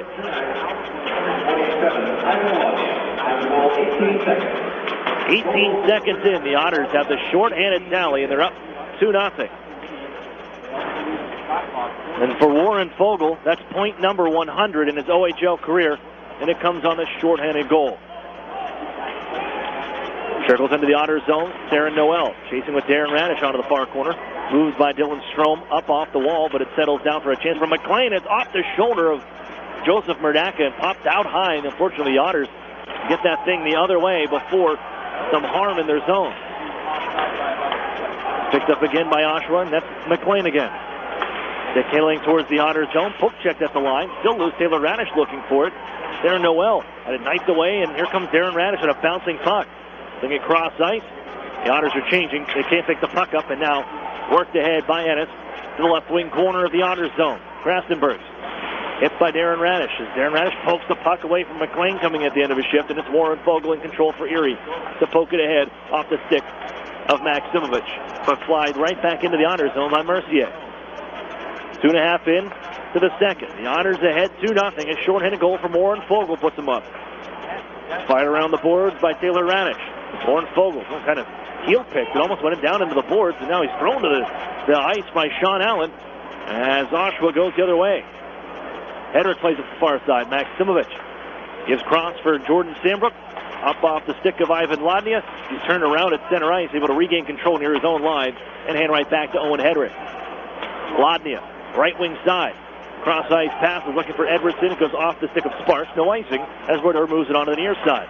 Ladnia is there, takes it from the hash mark, flip it out to Owen Hedrick. Man open on the left side. Jordan Sambrook with a wrist shot. It was blocked and a big tumble in front. Wayman battling away with DeCarlo. But the puck is going back towards Erie ice on a play by Robbie Burt. Hedrick with a stop move, but they lose the puck to Antropov. Trickles it down on the near side corner. Daniel Antropov slided behind the net. Edwards going to get their first side. Out ahead for Cade Robinson. This one deflected off of the stick of the defender Stillman, and Robinson chases down the near side. A little tie-up, and a secondary help from Ennis, knocks it loose. The Otters just on Mitch Byrne walking in. First shot. They made the rebound, knocked wide by Wayman. Fourth line on for Erie, and Stillman puts the boards by Edwardson.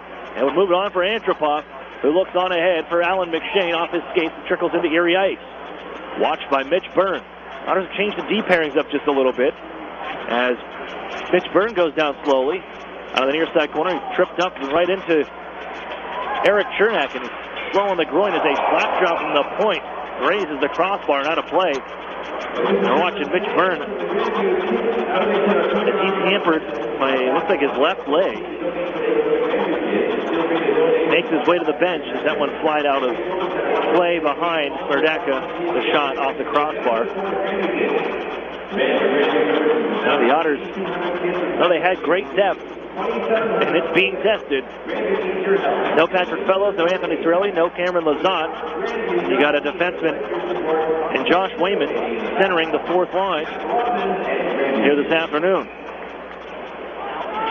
Healthy scratch is Ryan Martin, the Otters' 17-year-old defenseman.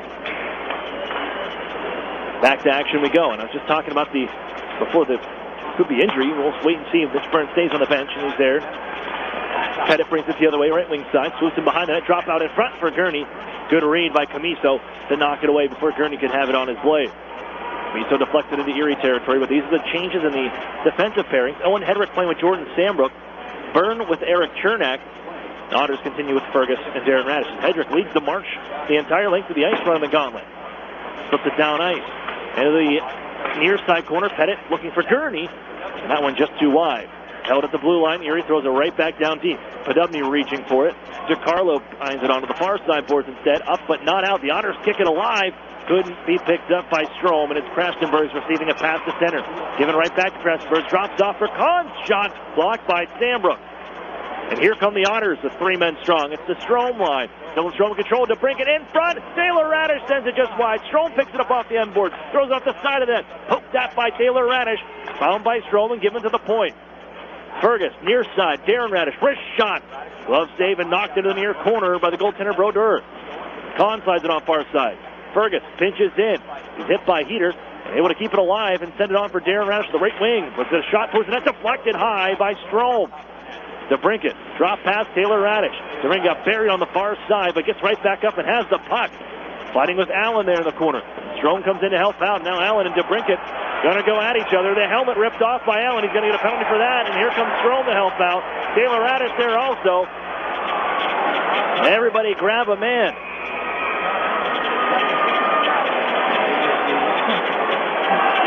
It starts with Sean Allen and Alex DeBrincat as Allen finishes the check on DeBrincat and sends him down. Now Strome came in to help out, and he's grabbed by Mercier. And then Allen rips the helmet off of Alex DeBrincat. That's the initial penalty. You can see the referee, Brent Cologne, came right over, pointed, and he'll go. DeBrincat comes also. Strome was the third man in, so he's going to sit in the box.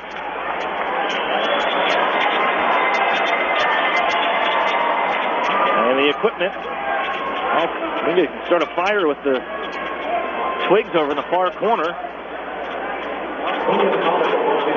Have to figure stuff out there. 14-14 to play here in the second, and tempers flare up here at the Tribute Community Center. Couple good chances for the Otters inside the zone. And it wasn't until that last play, pushing, shoving continued. Had him tied up, Strome with a little check, and then Allen just kind of went off on Alex DeBrincat, wouldn't let him go. All through gloves and punches, and sticks went down. The helmet ripped off of DeBrincat. But number 12 is feisty at 5'7". And $170. But because Dylan Strome was that third man in, he's getting the extra penalty, and onto the power play goes Oshawa.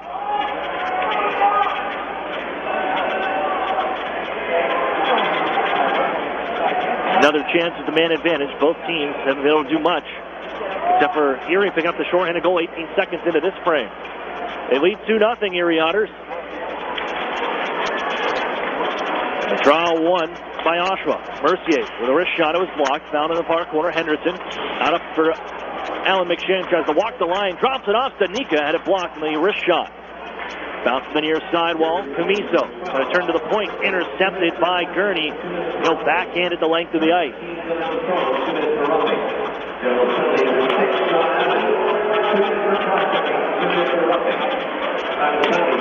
Come the other way. I was trying to get the calls. And the Otters picked up 6 penalty minutes. Sean Allen picks up 4. Strome the extra 2 minutes. Here's Mercier. Gives off to Henderson. Skates out the center. Finds right wing side to be thrown in on the backhand by Brassard. Behind the Otters net, Taylor Radish is there. But he has it poked out to the blue line. Mercier. Right side. Work down low again for Burt. Down towards the goal line. It's loose along the side of the net, and they poke it in.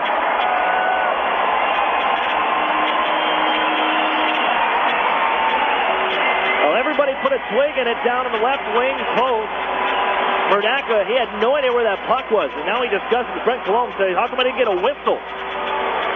If he couldn't see it, how could the referee not see it? And Kyle Pettit quickly comes off the bench and across for an explanation as to why that was a goal. Didn't hear a whistle, and then all of a sudden it just trickled behind Murdaka after a few seconds, who thought he had it. But Oshawa's on the board. It's 2-1. It seemed like a harmless play coming off the side of the net. And the wrist shot from Brassard, the right-hander from the right wall down near the hash marks, and they've just snuck through him. And Alan McShane came in, gave a little poke. Henderson may have followed up, and I think it might be Henderson's goal. Got the last touch on it as it was sitting underneath Joseph Murdaka. It is Henderson. 21st of the season. And McShane, I believe, will pick up an assist.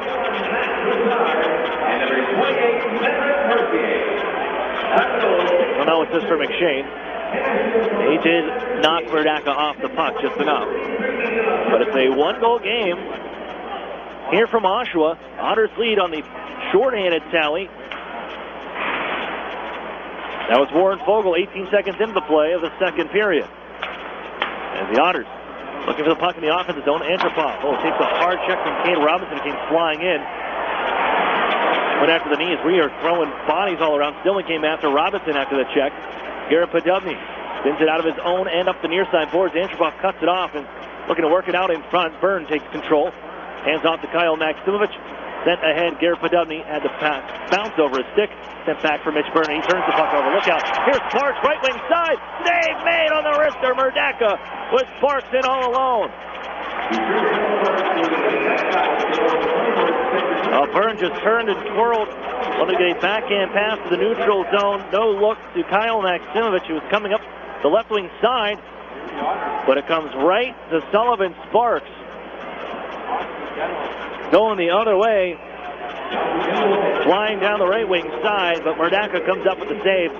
And the confidence you can see there as he was out atop the crease, took away the angle, and made the stop on the wrister. Remains 2-1.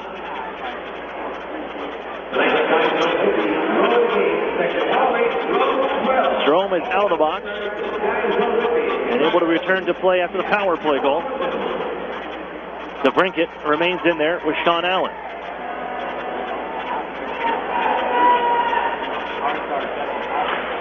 Number 4, fourth round pick of the Kitchener Rangers. Erie wins the draw. Ladnia on for Fogle. Tripped up on his way out to center ice by Camiso. Both teams just got away with tripping calls. Robinson had tripped up Antropov and answered right back there on Fogle. Erie offside trying to come to the zone. So they back off and Oshawa moves ahead for Kyle McLean. Punished to the boards by Sandbrook. And now Camiso taken down by Warren Fogle. Tit for tat. Nothing called.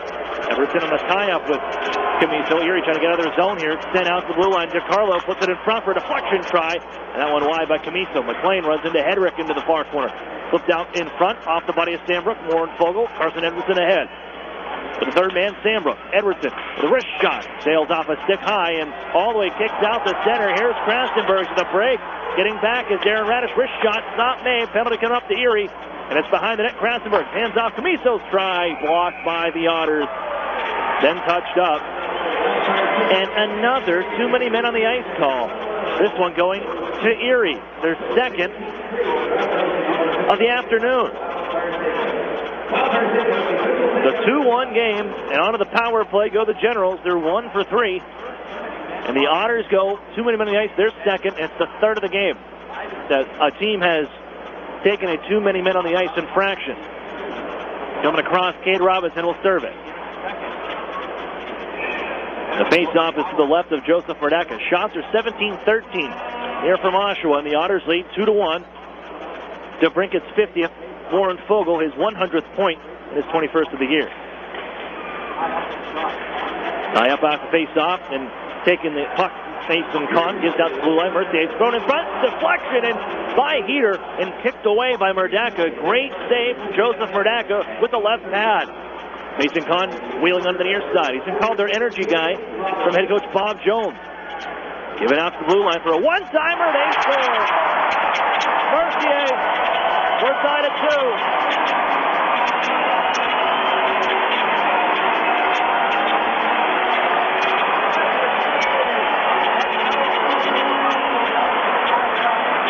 His 12th power play goal of the season, 20th from the blue line for Medrick Mercier. Former 7th round pick of the Sault Ste. Marie Greyhounds ties this game up at 2. Mason Kahn doing all the work on that shift. And Mercier puts it home. Now the crowd gets into it. It's a Go Gen Go chant. And it seems everybody in Oshawa has woken up. Especially the Generals here in the second period. Erie trouble in their own end. They steal the puck away. Here's Henderson. Stanika throw it towards the net. Cut off by Darren Radish. And it skipped cross ice for Warren Fogle. Firing down the right wing side. Fogle turns on the break. Leaves it for Lodney. The pass of his reach. And here comes Stanika with Henderson. Right wing side. They're off across the line ahead. Henderson. And a whistle. Halt action.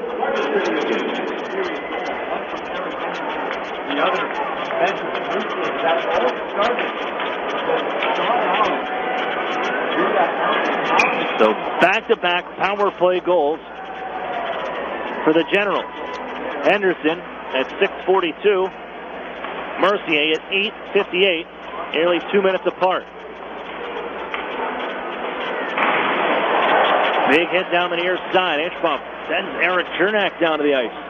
We get back to action. And out of the corner, Garrett Podubny dumped by Sullivan Sparks. And that's how they're getting their energy. They started by bringing the body here in the second period. As Gurney puts Antropov to the wall on the near side, Mitch Byrne moves it on for Chernak in the corner. Angle up the near side boards. Could not clear. Antropov keeps it alive. Back is Mitch Byrne again. Gives to his partner Eric Chernak. And midway through the second, we're tied at 2. Brand new hockey game from the Tribute Community Center. Here's Garrett Podubny with a wrist shot. The shimmy and kicked out in front. Couldn't be followed up by Kyle Pettit. And off goes Mason Kahn of the Generals. The former Ranger dumps the puck in, heads to the bench. As it's bounced down behind the net, Krastenberg hit by 2 Otters. Taylor Radish comes rolling on in. Stambrook, and he's put to the boards on a check from Kenny Heater. Worked on the near side.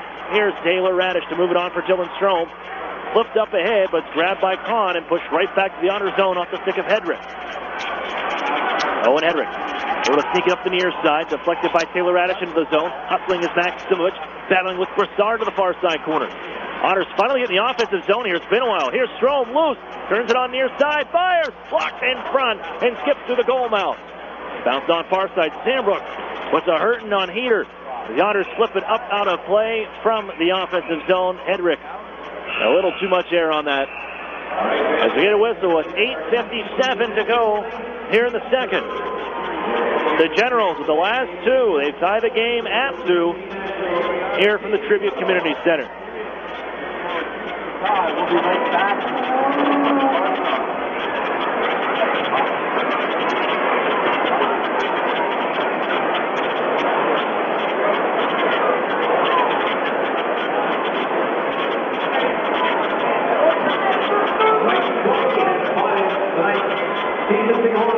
Congratulations to Dave and Aaron Dutton, your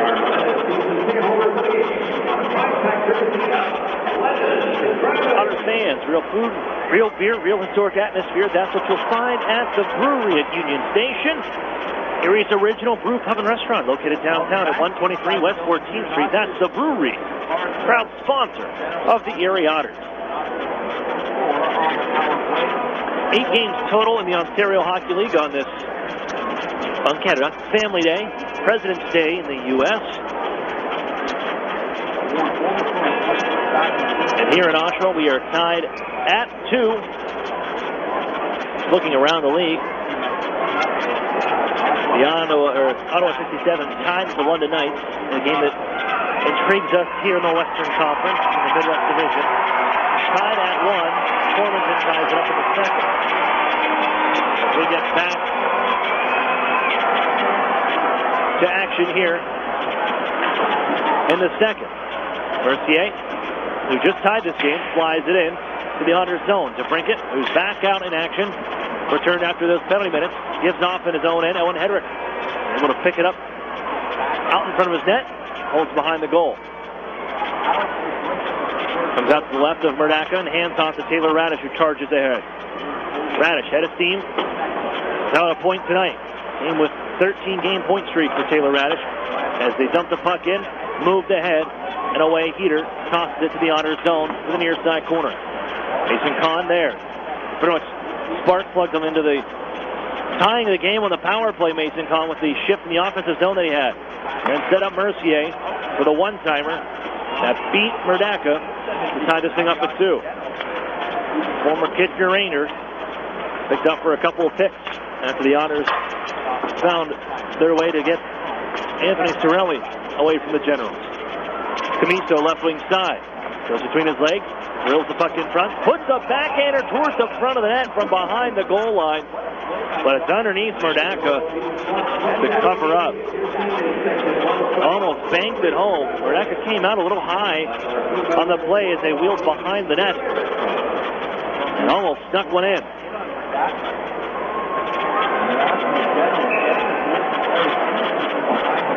Draws along the near side. Lodney will take it. Out here with Fogle and Maximovich. Bounce to Darren Radish. Out ahead for Warren Fogle. Left wing side. He'll flip it up into the air and then try to chase it down. Gets in there and just runs over William Ennis into the boards. And Lodnia in the pile up behind the net as well. 3 Generals, 1 Otter now as Lodnia put to the boards by Brassard. Maximovich puts a bump in. Darren Radish is going to keep the puck alive. He does. It's down low. It's moved on to the near side. Fogle had to turn around by Henderson, and off goes Jack Studnicka the other way. Can't get around Darren Radish and tossed to the ice on a nice hit as Fergus came across the line to hit him. Otters played off the skates of Maximovich and allows Henderson to pick the puck up, looking to move ahead for Studnicka. That would have been a break. He was behind the Otters team. An icing call instead to the General. Otters fans, remember that True Moo and Meadowbrook Dairy Pure Milk is the official milk choice of the Erie Otters. Be sure to pick up a gallon at your local grocery.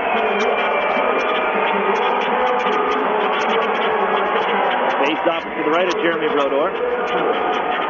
Thrown into the corner. Studnicka rimming up the boards, and this one off the glass out of play. 3 set to the right. Now the 20-year-old goaltender from Essex Falls, New Jersey. 8th round pick of the Oshawa Generals back in 2013. 6 shutouts last year. He's got 2 this year. Faced off is to his right. 56 in red. Podubny against Sparks. Won by Podubny. Fitchburn has it. And tries to hand off. Here's Cade Robinson. Down low to the corner. Swept off the stick of Podubny. And Sparks slides it off for DeCarlo on the near side. Ahead for Antropov. He can skate to the blue line and give cross ice to Sparks, who has some room on the right side to float it into the Otters zone. Byrne gets back. Drops it off for Chernak. Ahead for Edwardson. Little touch on it, but the Otters can't clear it. Bounces the circle again. Takes up by Mitch Byrne. Gives off to Edwardson. Nice move around Sparks. And Edwardson into the zone. Hands off to Podubny. Robinson now. Red shot. Better save. Brodeur with the glove.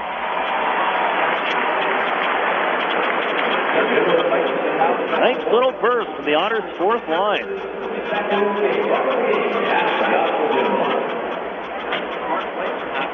Able to move ahead, and a little snapshot from Cade Robinson, still looking for his first in the OHL. And Brodeur It's that iconic left leg in a lunge in the glove hand save that you see Martin Brodeur make all the time. Jeremy does the same thing. And the neck guard flopping around as well. Sent to center ice at the face-off win by Oshawa. Tossed in by Gurney, and Pettit's going to go track this one down.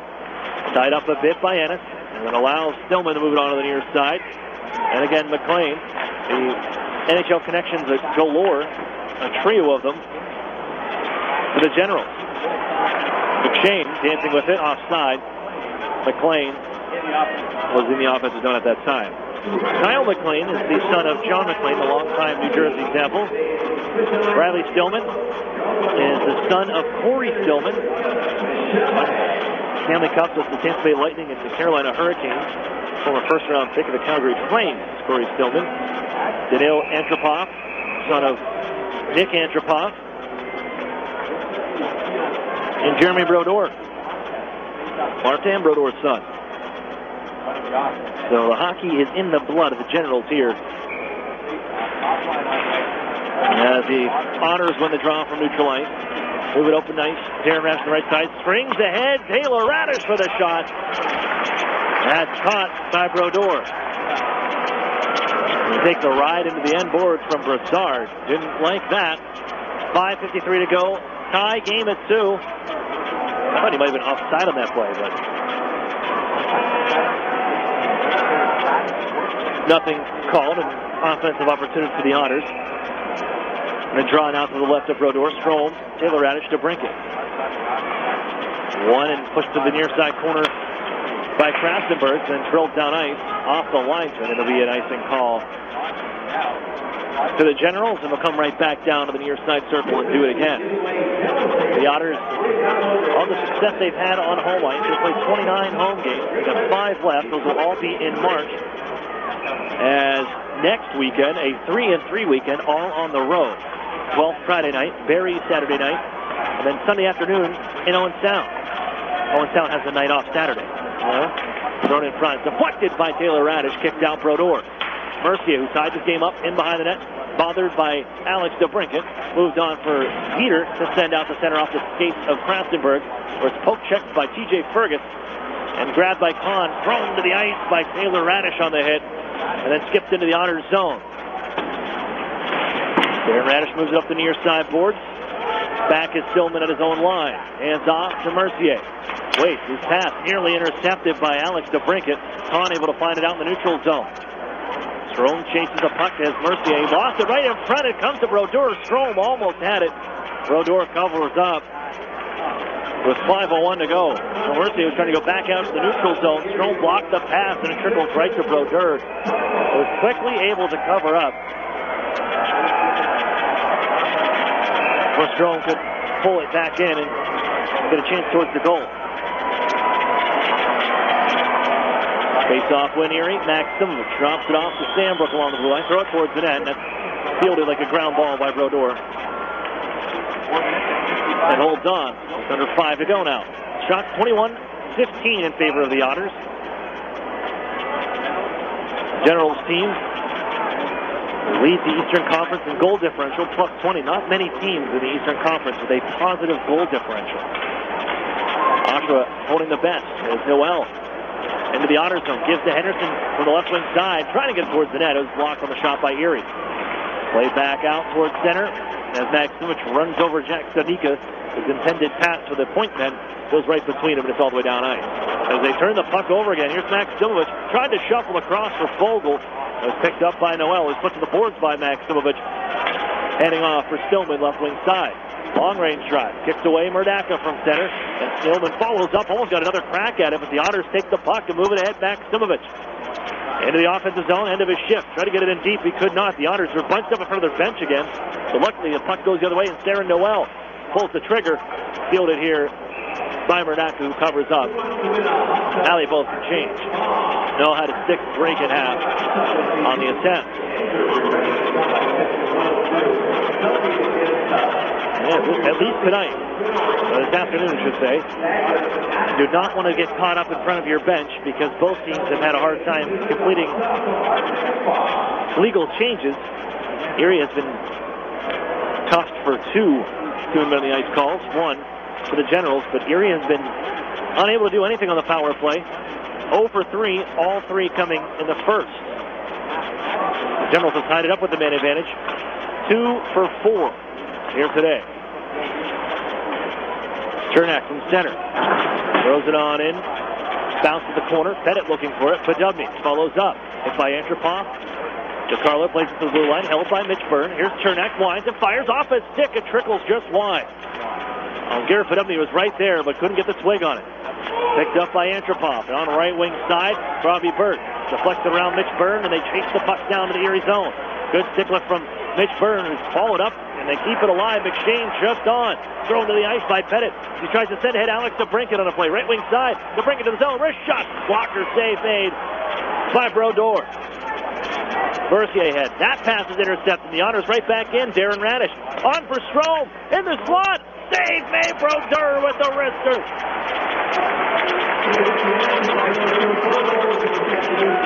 Now Mercier again caught trying to make that pass the neutral zone. Darren Radish reading his eyes, steps in front of it, sets up Strome for the opportunity between the dots. As the Otters have not been able to get much more past Brodeur.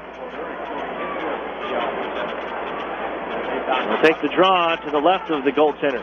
DeBrincat at the dot against Kahn. Won it back to Strome. Trying to give in front. Taylor Radish is there. Oh, what a save. Brodeur moving across and getting the arm on it. And now Krasenberg able to center it out to high center ice.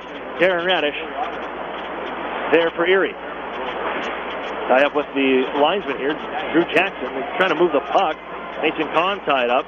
Finally squirts loose. DeBrincat into the zone for a second, but it's Mercier taking the puck away from him. And then on right wing side, Matt Broussard, who loses it to Strome at center red, followed up, and then played off the body of Heater into the Otters zone. No icing. Darren Radish is there. Bank it off the board, and it's back at center. They give back to the Otters line. And Fergus for Erie in the final 2:17. 2-2 hockey game here in the third. E.J. Fergus looking as he hands right side to Brincat into the zone. Sets up Taylor Radish. One-timer. Blocker save made. Brodeur. And up comes Mason Kahn. Fergus gets back. Strome was one of the defenders as Fergus jumped in on the play, but they elevated into the Otters zone. Then will change as Erie looking ahead for Strome. Too far ahead on the pass. Stillman sends it back to the Erie line. Gurney steps in front of McShane. Now Strome, left wing side for Kyle Maximich. Gurney heads to the net. Maximich fires. Glove save made. Brodeur. With a minute 46 to go. Shots 15-10 here in the second in favor of Erie. We're tied at 2.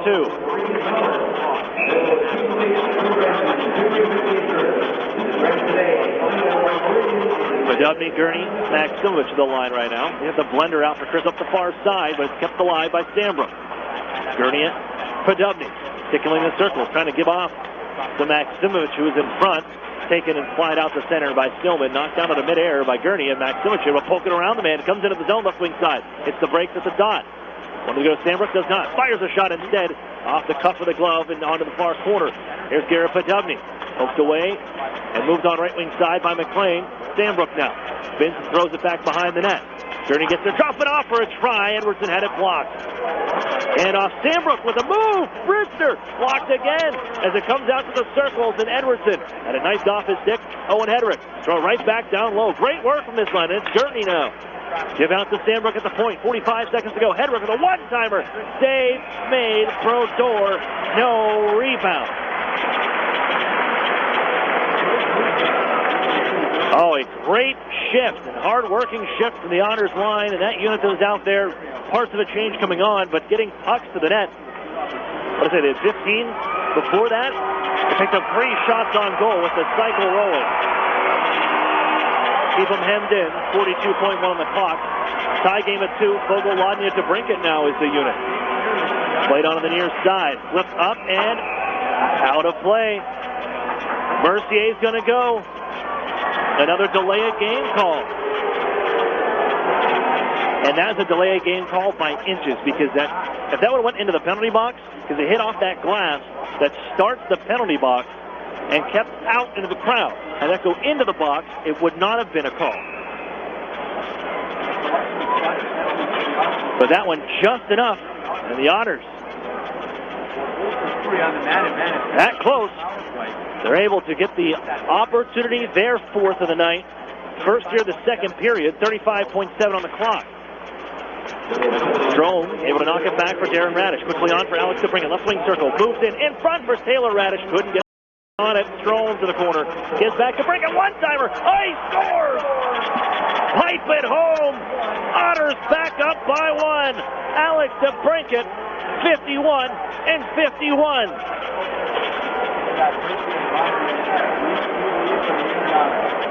Well, the Otters exercise efficiency that we've seen with them on the power play. Just seconds off the clock to reclaim the lead 3-2.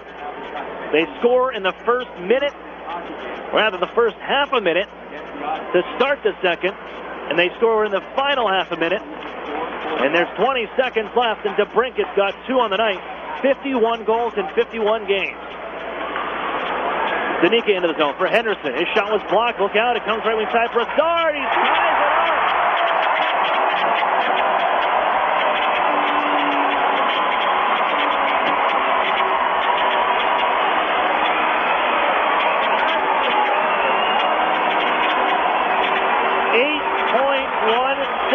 On the clock. And as the Otters overcounted for the men on the near side, they were loaded up on their right wing.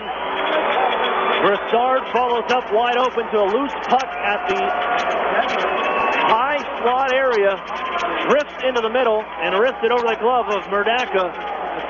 We're back tied 3-all. Clock winds down as Podubny sends it into the zone.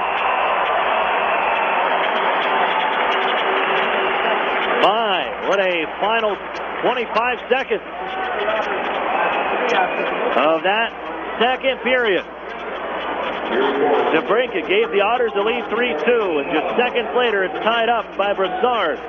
3 apiece after 40 minutes. UPMC Intermission Report is next on Fox Sports Radio 1330, The Fan. Otters fans, Bertrand here from Cloud 9 Wine Bar. If you want a place to get great food and great drink specials before Otters game, stop in and see us at Cloud 9 Wine Bar for happy hour from 4 to 6, featuring half-off draft beer, draft wines, and selected menu items. Cloud 9 Wine Bar on the corner of 10th and French Street, Erie, Pennsylvania. Whether you're a student athlete, a seasoned competitor, or a weekend warrior, UPMC Hammett Sports Medicine is the only regional program with more than 30 years of experience treating sports-related injuries. From sports injury prevention to specialized treatment, visit us in our facility located in the Bayview Center at 100 Peach. UPMC Hammett Sports Medicine is recognized for its expert treatment and rehab of any sports injury. Count on UPMC Hammett Sports Medicine, the choice of area athletes. Visit upmchammett.org for more information. National Fuel says, smell gas? Leave fast. Then call 1-800-444-3130. If you detect something that smells like rotten eggs, it could be a natural gas leak. Leave the premises immediately and contact National Fuel from a different location. Do not use your phone or turn on a light inside the area. Immediately leave the premises and call National Fuel's emergency line. Play it safe and remember, smell gas? Leave fast. Then call 1-800-444-3130. Hi, Mark from Tim Hortons here. Did you know you have a sausage and American cheese English muffin at the bottom of your purse? No, just a couple bucks. Perfect. All you need is $1.49 for a Tim's breakfast sandwich. Hey, sir, bet there's a sausage biscuit in your back pocket. Nope, just $1.50. That'll do it. Excuse me, miss. You might have a spicy sausage biscuit in that change purse. Introducing Tim Hortons breakfast sandwiches, only $1.49 plus tax. You got it in the bag at participating U.S. restaurants for a limited time. All the exciting action of OHL hockey. The Erie Otters on Fox Sports Radio, 1330, The Fan. Hello, everyone. I'm Terry Doyle. Welcome to this week's edition of OHL News, presented by Warrior. Coming up on the show, we'll head to Sudbury and talk to a veteran Wolves defenseman who is hoping to lead his team to a strong finish to the regular season and a long playoff run. We stay in the Eastern Conference for this week's Pioneer Energy OHL Player of the Week is Spencer Watson of the Mississauga Steelheads. The Los Angeles Kings prospect had 7 points on the back of 3 goals and 4 assists in 3 games last week and was a +3. The 20-year-old from London, playing his first season with the Mississauga Steelheads after spending most of his OHL career with the Kingston Frontenacs, was selected by the LA Kings in the 7th round of the 2014 National Hockey League entry draft. Watson has put up strong numbers throughout his OHL career and is looking to see if he can crack the 300-point plateau as he came into this week's play with 278 points. And how's this? Exactly 139 goals and 139 assists through 259 career OHL games played. And the 300-point plateau is of interest this week as Alex DeBrincat of the Erie Otters has cracked the milestone, becoming just the third player in Otters history to do it, joining teammate Dylan Strome along with former Otter Brad Boyes. DeBrincat, only the 6th American player in OHL history to reach the plateau, joining names like Robbie Schremp, Patrick O'Sullivan, Bobby Ryan, Pat Peake, and Mike Wolak going back to the late 80s. DeBrincat joined another rare club this past week as he picked up 100 points for the 3rd straight year. And how about this? One more potential record book to go into very soon, as he's looking to become just the 2nd player in OHL history to record 3 straight 50-goal seasons. Dale McCord did that back in the 1970s. If DeBrincat can do it, he would just be the 2nd player in OHL history to record 3 straight 50-goal seasons. Quite a performance by the Chicago Blackhawks draft choice. Another record holder now is Michael McNiven, late 90s, now only trailing the aforementioned Jordan Binnington.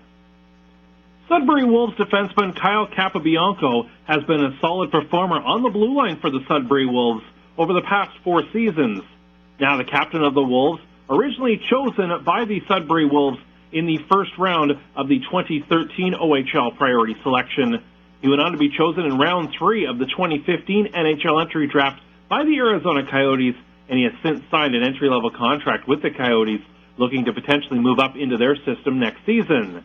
Now, earlier this week, I chatted with Capobianco, the pride of Mississauga, Ontario, to chat about the Wolves coming down the stretch, and of course his involvement with the Arizona Coyotes. Kyle Capobianco of the Sudbury Wolves joins me now, and Kyle, you guys are in a battle here in the Eastern Conference over the final 5-6 weeks of the season. Take me through how this group is sort of coming along here as we're into February, and before you know it, the regular season's going to be over soon. Yeah, I think we're playing good hockey right now, and we've got some divisional. This year, what's going right? I think we play a hard style. I think we hit, forecheck hard. We get shots on net, and we just play. Like some guys do about the draft or contracts or things like that you can just concentrate on your game. How important has that been for you? Yeah, it's nice. It's one less thing that weighs in the back of your mind, but obviously I gotta play well and earn my spot next year. What sort of feedback do you get from the Coyotes? Just that I gotta play a hard style like our team. I think that helps with our team success and also personal success, and I need to play a harder game. We know the Coyotes have picked a lot of players from the Ontario Hockey League over the last few years. Has that made it interesting when you've gone into camp with so many familiar faces around? Yeah, you get to know some guys, and then it makes it easier to adjust. You're not by yourself. You got other guys that are going through it together with you, and makes for a friendly competition. Before we let you go, we talked about playing in Sudbury and on the ice component of it, but for people who maybe aren't familiar with it, what's special about being in Sudbury, over these last 4 years in terms of off the ice and in the community? I think it's just the hockey town for sure. We're crazy about hockey, and even with our success this year, it's loved every minute of it, and just awesome supportive people. That was Sudbury Wolves defenseman Kyle Capobianco. Let's take a look at this week's CHL Top 10 rankings, and the Regina Pats of the Western Hockey League continue to lead the nation, followed by the OHL's Erie Otters at number 2 and the London Knights at 3. Those 3 teams all staying the same. Also staying in the number 5 spot are the Sioux Greyhounds. Moving up 2 positions are the Owens Sound Attack. They were 9th last week, now number 7 in the weekly CHL Top 10 rankings. Once again this year, the Greater Toronto Hockey League will host the 2017 OHL Cup Showcase Tournament, powered by Under Armour. It comes up March 14th to 20th in Toronto. The most recent minor midget rankings heading towards the 2017 OHL Cup sees the Alliance and the London Junior Knights leading the way, followed by the GTHL's Mississauga Rebels and the Whitby Wildcats of the OMHA. Rounding out the top 10, the Toronto Marlboros, Quinte Red Devils, Waterloo Wolves, Mississauga Reps, Ajax Pickering Raiders, Toronto Young Nationals, and the Vaughan Kings. For more on the road to the 2017 OHL Cup, powered by Under Armour, check out OntarioHockeyLeague.com. Well, that's going to do it for our show this week. You've been listening to OHL News presented by Warrior. I'm Terry Doyle. Thanks for joining us. More hockey coming up on the UPMC Intermission Report next on Fox Sports Radio 1330, The Fan.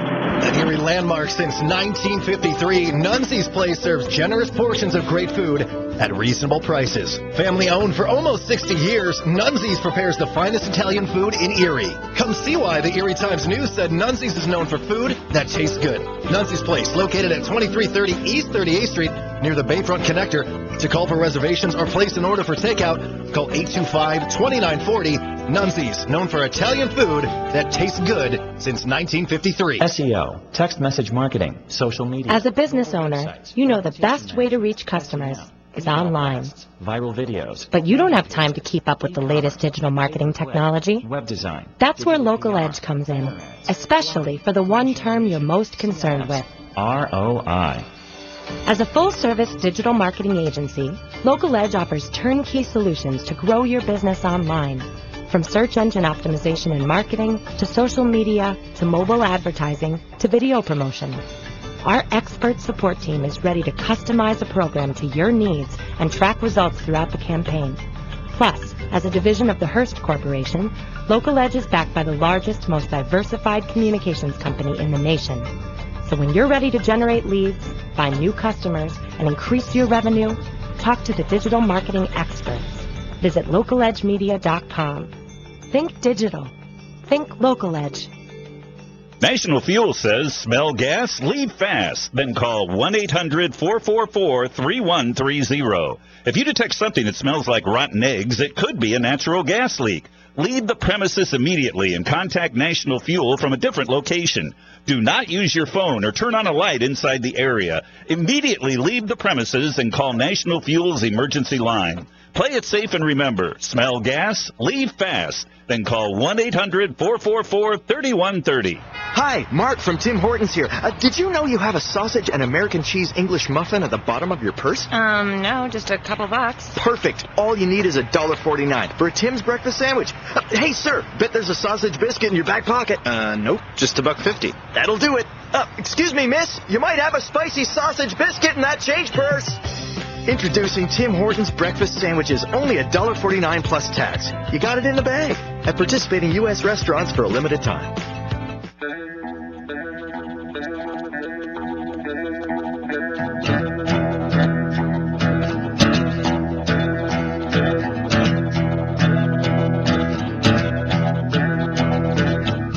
Tell friends not to think out loud until they swallow. Welcome back into Oshawa, Ontario, inside the Tribute Community Center. Otters and Generals knotted up at 3.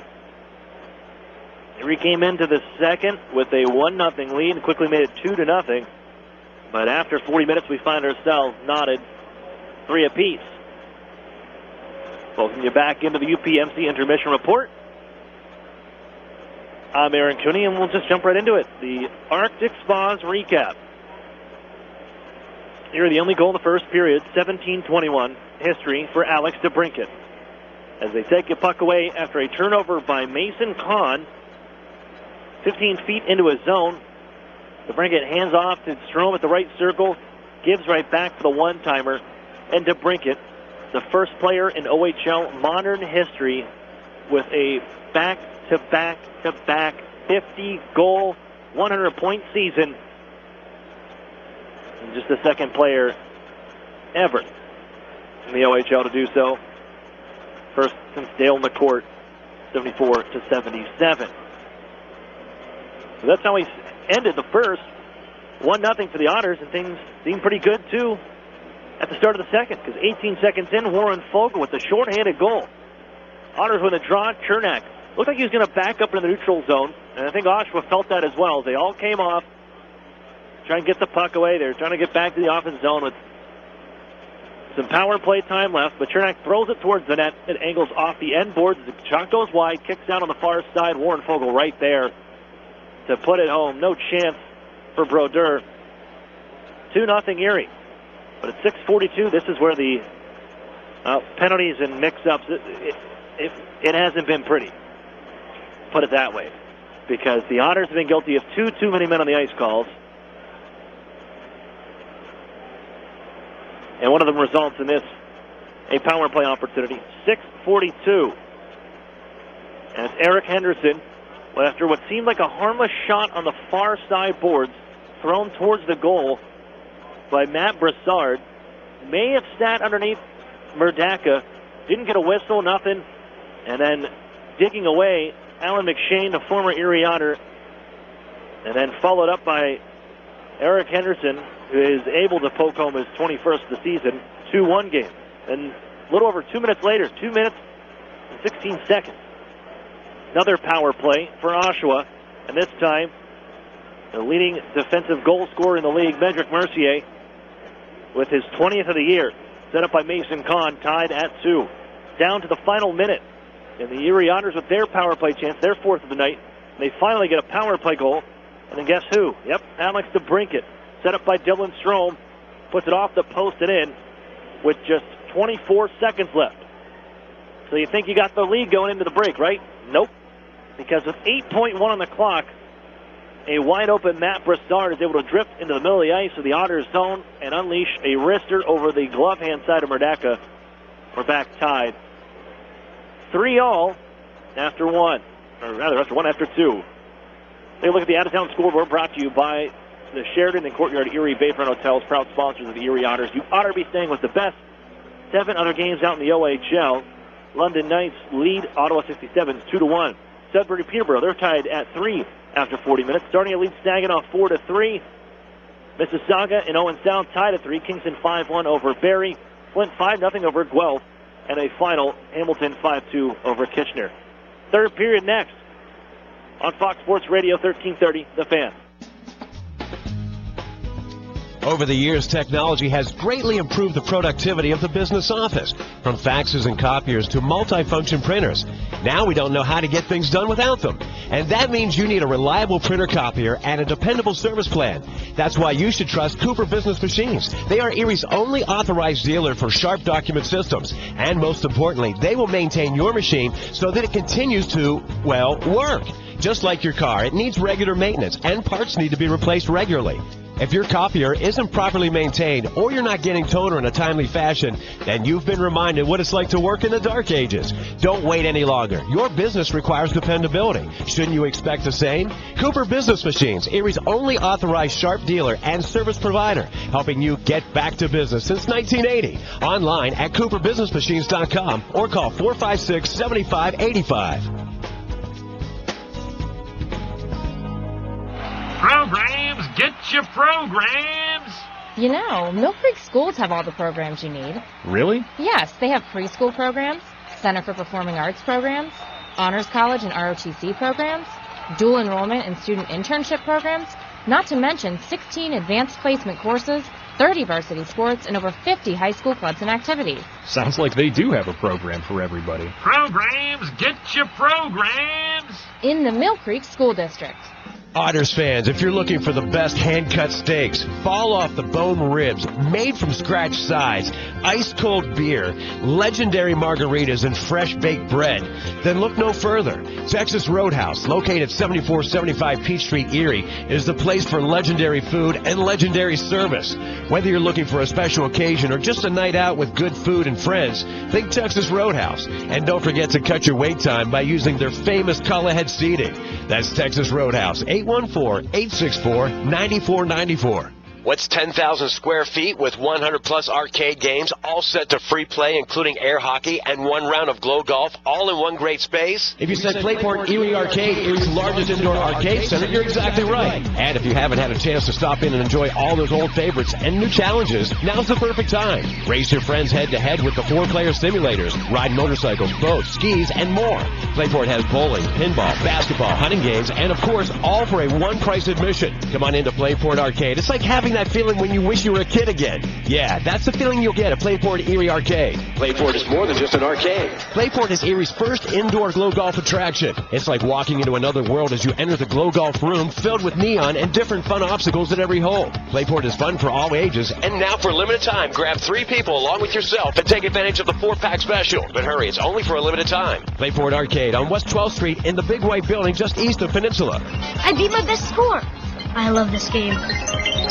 It's Erie Otters hockey on Fox Sports Radio, AM 1330 The Fan. WFNN, Erie. Back at the third period from Oshawa.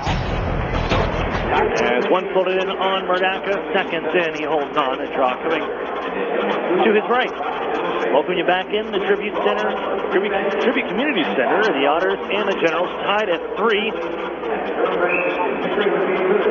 I'm Aaron Cooney here for the third period with both teams. I couldn't remember the last time the Otters tied after 2 periods. It's only happened 7 times this season. There's 3-1, 2-1 in that instance. There's McLean trying to get the puck towards the goal. Tied up by Ladnia Podubny, and off come the Otters after the steal. There's Warren Fogle with a try, moving with the backhander, and that hit off the side of the net. Ladnia follows up with a wraparound try, kicks away, Brodeur. Fergus at the blue line, the Otters in the offensive zone. Given on for Fogle from the near side. Turns Shields, trying to drop it off to Fergus, and it comes right to an open Camiso. Not enough steam on the pass, and slips down on Murdaka, hands off to Darren Radish. A minute in, and it's Ladniak giving on ahead. Darren Radish right side into the zone. Going to go back to Ladniak, but the puck sticked away by Brodeur instead. Fergus down to the near side corner, keeps it alive. Broussard, who tied this game with 8.1 on the clock, able to clear out the center. Ferguson back again at his own line, waiting for the changes to happen, and pass ahead for Strome. Couldn't collect that hot puck, and Broussard moving back behind his goal. Moves up near side for Heater, comes back to 25 in white. That's Fergus. Hedrick ahead for Strome, tried to one-touch it to Brinkett. Got a knuckle on him, and that's again carried by Oshawa. Right wing side, Heater. Tied up by Owen Hedrick and put to the board.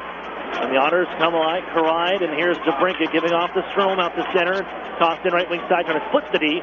He's tied up by Mason Kahn. And Heater following on through is Alex DeBrinket coming on near side, puts it out to the blue line, and Chernak unable to get to the puck. As it's offside, Erie comes out of the zone. They'll bring it right back in. A little pass to Alex DeBrinket left side. Giving across, and that one too high. May have got the stick of Henderson. And up off the far sideboard, skated away by Noel. Buck from Taylor Radish. He moves on down right wing side. Nice stick work from Owen Hedrick to free the puck up. It's loose down in the near side corner. They get it right back. Noel gets to the blue line. Sean Allen angles it off the near side board. Down low. Noel poked away. Chernak moved off the far side board. And it's Taylor Radish of the Otters and ahead for Josh Wayman. He hasn't had a whole lot of playing time here, but gets the puck in deep to the far side corner. Taken out of the play by Stanika. Loose and Henderson in the far side corner. Just ties it up as the Otters, the rest of that line gets into the zone. Edwardson spins away from a check. Robinson comes crashing in again, but poked loose for Alex DeCarlo. Fired off the stick of Noel to be an icing call, but Noel's going to beat it out in front of Sandbrook. But Sandbrook, a stick flip, able to gain control, holding from the near side corner. Noel crashes back in, off the skates of Sandbrook. Still loses. Wayman ties up with a man. That's Sparks. Pushed up the near side, left for Stillman, winds and fires in front, deflected on goal, and kept out by Murdaka. Kicks to the circle. Antropov fires. That's off the stick of Noel and wide. It was on near side. Edwardson with a chop at it. Gets enough as it bounces to center. Thrown right back in by Antropov. Murdaka holds there. Takes the peek. Has Byrne coming to his aid. They'll give that way. And Mitch Byrne on the far side corner. Chased here by Antropov. Finds some space with Sandbrook. And then Gurney looks ahead. Kyle Mack, Simic right wing side. Goes it towards the zone off the pads of Brodeur. He'd rather take the whistle and hold on with Pettit coming in.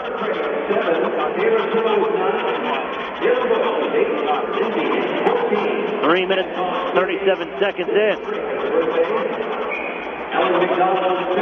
3-3 from Oshawa. The Otters looking for a 14th straight victory. Already a team longest 13-game winning streak right now. And Maximich has the puck to Fergus, moving in! Fresh shot, getting a pieces. Brodeur to send it over the net.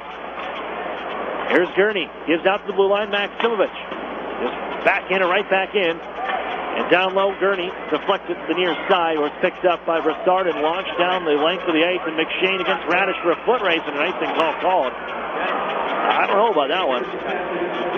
Erie will take it, but I think McShane may have had the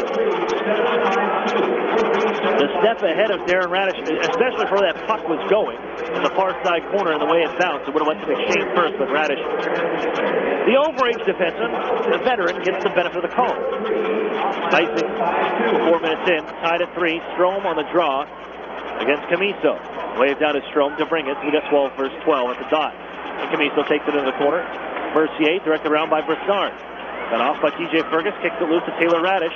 Out up high and hands off to DeBrincat along the blue line. Cross-ice pass. Darren Radish left side with the man. Now he's going to get on to the near side circle. Will be poked away. McShane, and Strome gets it right back behind the net. Put it out in front for DeBrincat. Off his glove and bounced on to the corner. DeBrincat, a shove from Mercier.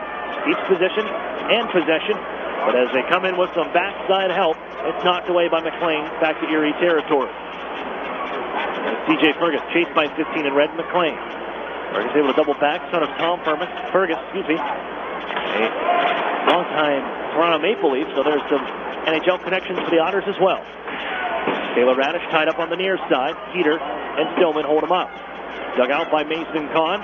Heads onto the far side, behind his goal, and that pass finds Ennis to be played out to center as the Otters couldn't handle that when his Heater gets into the zone. It is offside on the play. Offside of himself, stood up by Eric Chernak. 4 minutes and 57 seconds in. We're tied at 3. The Otters and the Generals with 5 goals in that second period, including 2 in the final 24 seconds. Hedrick, out of his own end, moves up the near side. Off the stick of Maximich, and quickly played the other way by Oshawa. Owen Hedrick back behind, turned around by Kenny Heater, in to help out as Pettit, and Heater almost had the puck away from Hedrick. Now Chernak on for Maximich. Man ahead, Kyle Pettit with a man to his right as Pettit swoops on in, knocked down by Stillman, trying to move the puck as he could from his belly. And able to move it as it's steered up the near side for Heater, looking to get out of the zone. The pass finds the skates of Krastenberg. We'll get out the center, but the Otters have it right back. And Gurney in a little bit of trouble finds Chernak. Erie changing to the forward, so Chernak backs up, gives ground, now towards the circles. And out to center ice for Garrett Podubny. Tripped over the red line, but it's followed up by Warren Fogle. Burst the speed left wing side, trying to drag in front, and Ennis defends it away. Lodney knocked that out of midair to himself.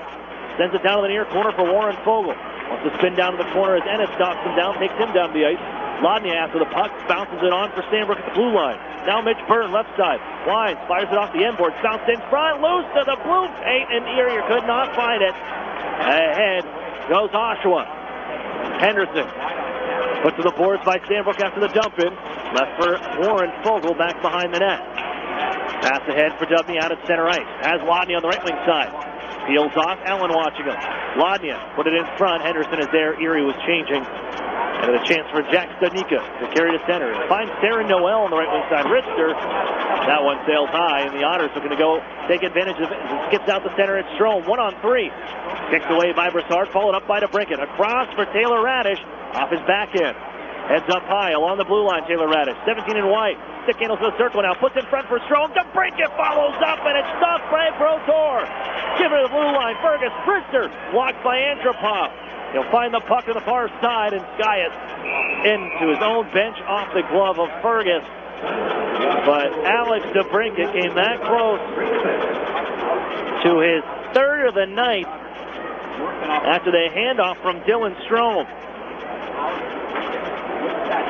Oh, that was so close out of the pilot from the near side. Brodeur with his 33rd stop of the night. 13:03 to play in a tie game at 3. Kyle Pettit wins the draw to TJ Fergus from neutral ice. Moved on near side, Max Smith lets it go through to Pettit on the left wing side with some room. Fires off the side of the net, bounces off the end boards. Pushed up onto the far side and ahead, Camiso. Oh, he tucks around a check from Darren Radish. They swing a man in front, getting back in time. It's Pettit to deny the breakaway for Alan McShane. Great hustle from Pettit to get back on the back check. Tie up, Pettit knocks down Camiso, and the Otters break loose. Darren Radish on the right wing side. Radish fires, save made with the blocker. Max Sivich to the puck. Leads it down the near side. Stillman pokes it in front to Gurney. Will take it into the corner, Max Sivovich. Gurney, Stillman tied up. McShane, 61 in red. Lost the puck to Max Sivovich. It's still loose. And now behind the net, McShane has a little bit of time to elevate it on the far side. Radish wants to keep it in as he steps up, bounces it to the circle. Here's a chance. Gurney turns and fires. It was blocked. Bounces to the blue line. Erie finds Fergus on the near side. Strome's in front. Fergus comes down low. Erie tries to finish a change. Fergus to Strome. Man just on Radish. One-timer. Deflected in front. Held on to by Brodeur.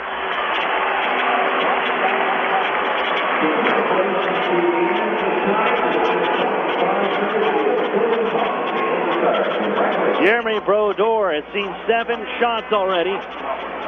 And that one, the one-timer from Taylor Radish, goes off the skate of McLean. And he's able to make the save on the Otters' third-year man, Taylor Radish, from the right circle. High up at the dot, Mason Kahn.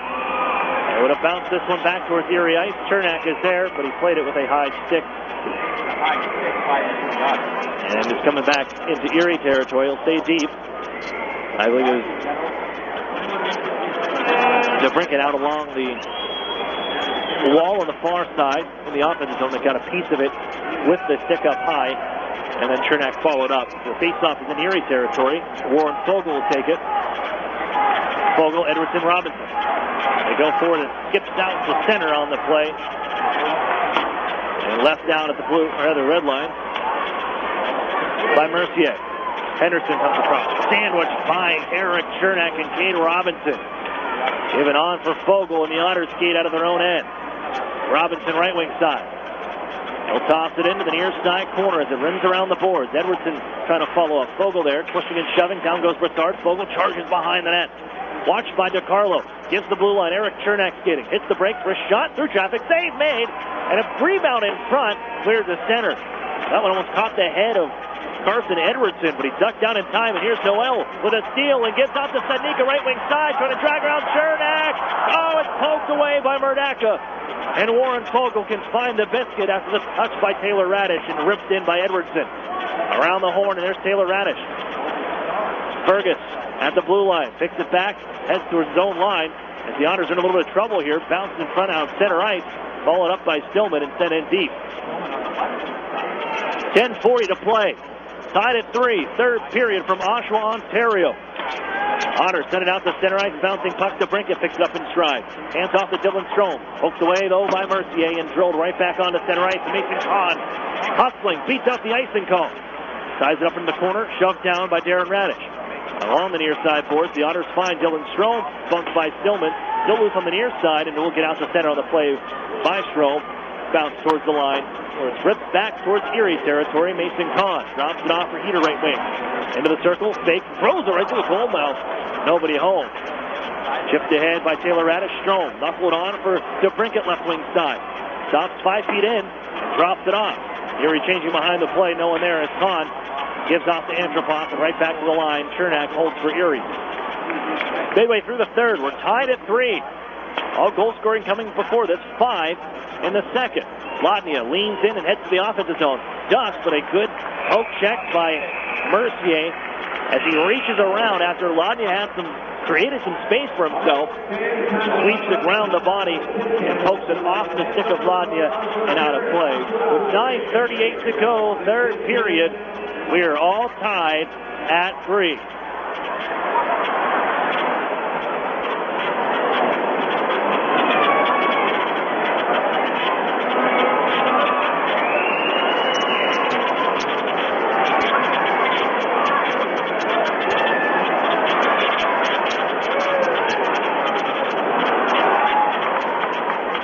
fans, keep your clothes in top shape with Chido's Dry Cleaners, the official dry cleaning service provider of the Erie Otters. Complete with an easy, accessible drive-through and free pickup and drop-off. Chido's Cleaners is second to none. Chido's Dry Cleaners, the official dry cleaning service provider of the Erie Otters.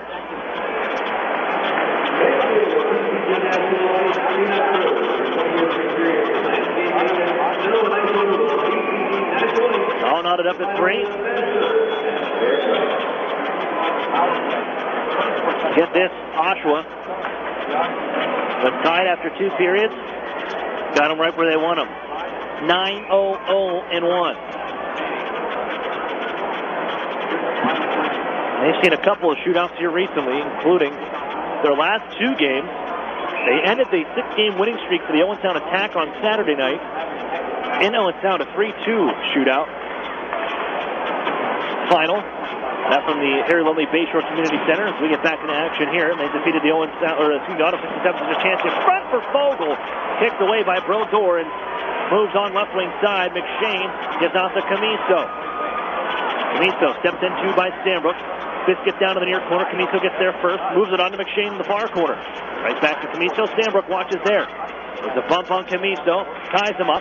Keeps coming up the near side. Stick is up high here. Trying to get loose now. It's stuck in the arm of Camiso. No call. Stanbrook just drops the stick and it's cleared out the center by Lodnia. On with them. That had all the definitions of a hooking call. Now Stanbrook the other way for Gurney. Trying to give off to Podubny. Pass defended and it comes right back to Gurney who keeps it alive in the offensive zone. But McLean and Broussard take it away. And fire in from center. I really don't know how that wasn't a hooking call. The only calls made here, you had each team with 2 on the ice, 2 delay a game calls to Oshawa Generals as Maximovich brings the puck in the zone. Knocked off his twig by DiCarlo, played up the near side boards. TJ Fergus has it, puts that in a second. And you had the closing the hand on the puck call on the face-off to Oshawa as well. Only like infraction, body to body or stick to stick, was an elbowing call to Mitch Burns back in the first. Offside Oshawa coming into the Otters zone, draws the halt in action. So you can call it letting them play, but there hasn't been much outside of those automatic calls that have been whistled. Back to action as Murdaka slows one down. As the Otters look how they turn the puck over the circle, turning Krasenberg. He's knocked down by Fergus. Last second, Heater follows up though, out to the circle, watched by Strome, poked it loose, and poked onto the right wing boards for Taylor Radish, and the Otters move ahead to Brinkett on a cross-ice pass. Deflected away from Mercier, comes to crash down as DeBrinket trying to keep it alive. 3 generals around him, and they take the puck, and Mason Kahn moves to center. Right side for Kenny Heater. Waits cross-ice pass. Too much air on it for Krasenberg. And the Otters take it in flight. DeBrinket sticks around one man. Knocked down off his skates. You didn't get the Stanbrook call. You're not going to get that one either. I don't even know why you're going to look at a referee. I don't think we're going to go unless you end up puck over the glass or something. I don't think we're going to have any more power plays in the remaining 7:22 here from Oshawa. Side at 3, it's Burns. Left side, Garrett Podubny. Into the break. Wheels across the red line, finds Warren Fogle to throw it in. To the near side corner, Broussard hammers it right back up off the helmet of his own man, Robbie Burton. It's loose the circle, Fogle following up. Lodnia, bouncing puck, Fogle tries to pull the trigger. It was poke check. Fogle follows up, turns it on for Podubny. One touch for Lodnia, gets a little bit of space and goes back to Podubny along the half wall. Turned around by Ennis. As they recover, Broussard to help out. Pokes it away. Camiso down to the corner now. Fogle all over him as they come behind the net. Played on for McLean. And the winger looks ahead to play it off the stick of Robbie Burt down on goal. As Murdaka. Oh, look out. Oh, he played the puck in the... Oh, he got away with that one. Because he played it outside the trap, so he's trying to sweep it back behind the net. Miscommunication with him and Owen Hedrick. The Otters go back the other way. That was... Whew. Nothing could happen on an offensive rush, and it's back the other way for Oshawa, down to the near side corner. Antropov pokes up forward to center and knocked out by Pettit into neutral ice. 6:10 to go. Ripped again by Oshawa to the zone, the right corner. Henderson bounces one on in front. Robinson knocks it away after it went off the shin pad of Eric Chernak, and Pettit will find center red and angle it off the boards down ice. Tie game of 3. Maximovich comes crashing into the zone. Heads behind the net, takes a shoulder from Allen. It's still loose to the near side corner. Kicked on to the right side to be floated up, but not out by Stanika Sambrook. Holds in, gives to Strome, who got a little bit of space here. The wrister blocked by DeCarlo, bounces and settles by Taylor Radish. Erie couldn't get the puck back as DeCarlo able to angle it on ahead. This might be an icing call. It goes just wide of the net, and an icing call to Oshawa. That's another close one. Chernak and Noel.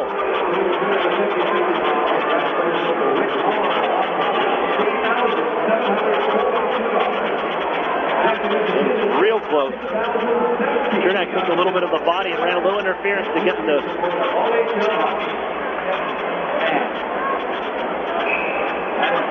body position to get the whistle. Erie gets an offensive zone draw with 5:33 to go. 40 shots on goal for Erie again. Face off into the Brinkett with a shot towards the net. Off a stick out of play after the draw. And a clean win from Dylan Strome. The left wing circle for the Otters. Reset. Same circle. 5.5 on the clock. And we're tied at 3. Strome steps in against Mason Kahn.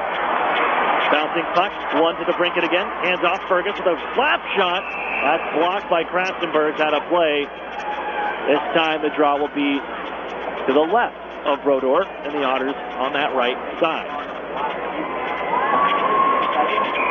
The Brinkett takes this one. The right-hander. Went on the backhand. Strome is at his 4 o'clock. Goes forward with it. Tries to pass in front. It was stripped to the puck. Now he's tied up by Stillman on the far side board. Elevated down to the corner. Glove down by Taylor Radish. Hands off to the Brinkett. Loose in the slot. Hands off to Radish now. Wrist shot misses wide on the short side. Fergus along the blue line. Throws across ice for Taylor Radish. Holding. Waiting. They back up to Brinkett. Circle. Wrister. That one sails off a body wide. Radish to the far side corner.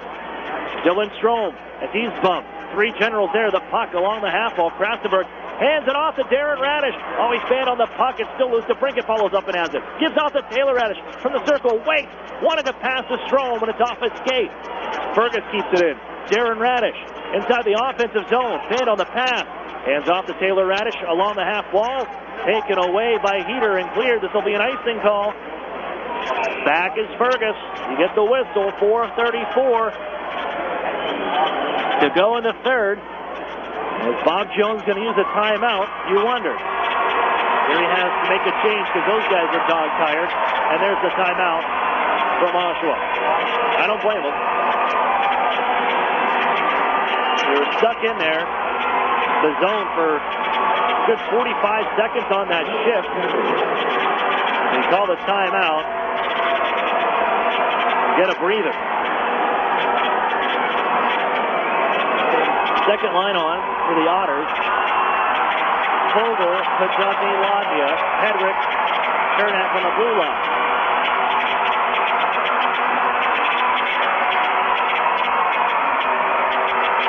Work back on. The draw will be to the right of Jeremy Brodeur, who has seen 40 shots on the afternoon. 4:34 exactly on the clock. Vogel will take the draw. The left-hander from the left circle as Ladnia at 7 o'clock. Put up in the middle. Chernak, the right-hander, as is Hedrick on the blue line. One to Ladnia at the draw. Winds his shot. It was blocked and it bounces out to center. Otters to back off now as they tag up. Ladnia in control. Ducks into the offensive zone left wing side. Gets around Broussard. Now wheels to the front of the net. His shot at stop. Warren Vogel follows up a Brodeur with 2 big saves. Hedrick at the line. Winds. Fires. Blocked again by Broussard. And pushed to center by Camiso. Camiso at the Otters line. Knocked away by Chernak. Deflected from center. Looking for Vogel. It's instead taken by McLean and fired into the Otters zone. Chernak around the boards. Ladnia pushed it out to center. And thrown down to the ice by McLean for his troubles. Ripped right back in by Oshawa. Offside, however. McShane ahead of the play. The whistle sounds. With 3:53 to play in the third. In front of 6,017 on a Monday afternoon Family Day here in Canada. President's Day back in the U.S. Face-off is from center. Drew Jackson to drop it. Stanika Pettit. One to the near side boards by Stanika. Tossed off the glass by Stillman down to Erie Ice. And that's an icing call as well. Behind the red line. Touched up there was Taylor Radish. Now the Otters looking for a 14th victory in a row. Continuing a team record. And for the time being, coming into today's action, the Otters with a 6-point lead as they shot from the blue line. Taylor Radish had it go high. Off the end glass and cleared out the center. The Otters came in with a 6-point lead on the London Knights, who are playing today. That's for the division lead. 8 on Owens Sound. So both of them play. Swept up the near side, up to the line. Fergus keeps it alive. Erie in offense's own territory, but Riley Stillman just kicks this one back to center, and then on down further by Stanika. Darren Radish will pick it up. Hands off to Dylan Strome.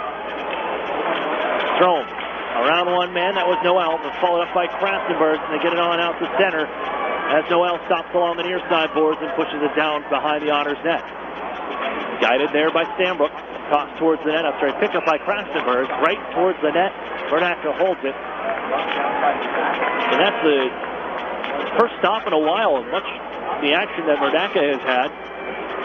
They had 11 shots in the second, And now that's just their 6th of the third. Aries defensively has done a great job in limiting opportunities. Chernak, he just tosses Krastenberg down to the ice. How you doing? To Brinket. Pass out to center, goes off the leg of Heater, but they take the puck away. Strome steps in front of Heater, gives out to Taylor Radish, here to the zone, to Brinket, coming to the net, goes the backhand. Oh, what a sprawling save from Brodeur to keep this game tied. Makes the stop with the right pass. And now Mason Kahn is in the zone offside. He's down along the ice. Not sure what happened if a stick came up. That's what it appears to be, and he slowly went down to the ice and lays prone inside the Erie zone. And the icing call there. Kahn, who set up what tied the game at 2, the power play goal for Medrick Mercier. He is down just in front of me here, 3 feet inside the Otters zone. But Jeremy Brodeur, what a save on Alex DeBrincat after Strome poked the puck away in the neutral zone. They bring it in from the left wing side. Find DeBrincat gets a burst of speed around the defender. And I guess this is where it helps to have a little bit of length, because at 5'7", he tried to reach around, coming back from the right side, coming across the net to the left. And as he put it on the backhand towards the goal,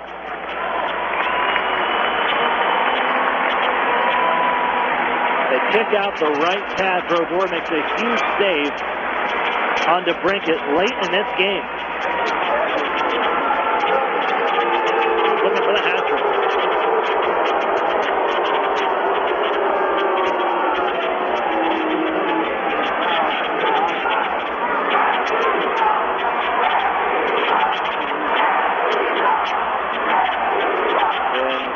And a strong corrected at the official crew.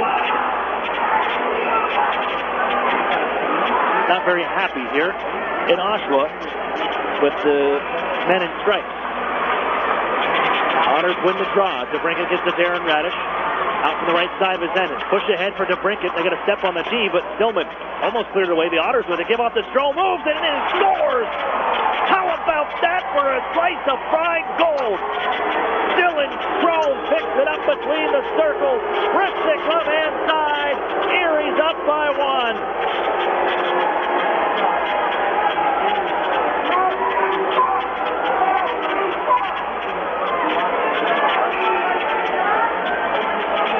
Strome with his 17th of the season.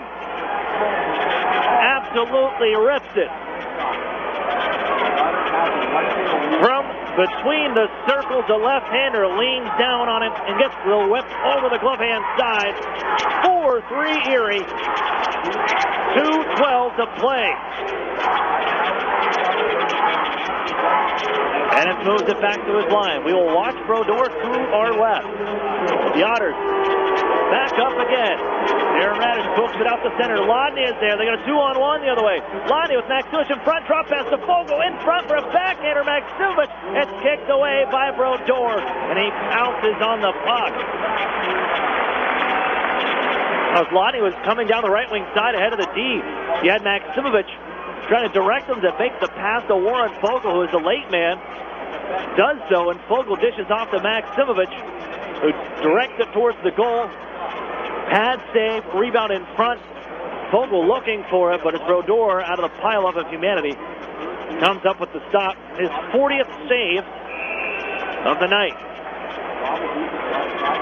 Face off to his left. 1 minute and 50 seconds to go. Miso has the draw. Dropped out at center, played by a hand pass. After Chernak dropped it down. All of 7 seconds off the clock. Drop it from center now. Pettit will take the draw for Erie. This one against Mason Kahn. Erie wins the draw. Chernak to Maximich, turns it into the zone.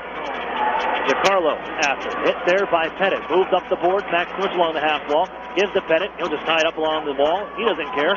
90 seconds to play. Kicks onto the near side corner. Warren Fogle's turn. Pitch it out to the blue line. Sandbrook right back on the play to Fogle. Trickled towards the net. Whacked at by Maximich to the near side. Played off the body of Fogle. The Otters keep it in the offensive zone here. Maximich drags it loose. On for Strome. Hands off. Chernak right side. Waits, holds, circles, comes on, makes his move, goes to a backhand play towards the net, and down along the ice is Warren Fogle. Took a stick between the legs, but Erie backs up, and now a penalty coming up. High up here at center ice, the whistle sounds. Erie was going to get a call. Fogle's going to go, but Sandbrook and Stillman step into each other at center ice.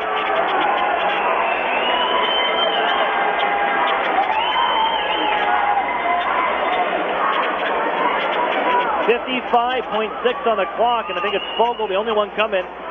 He'll head to the penalty box. A flashing call.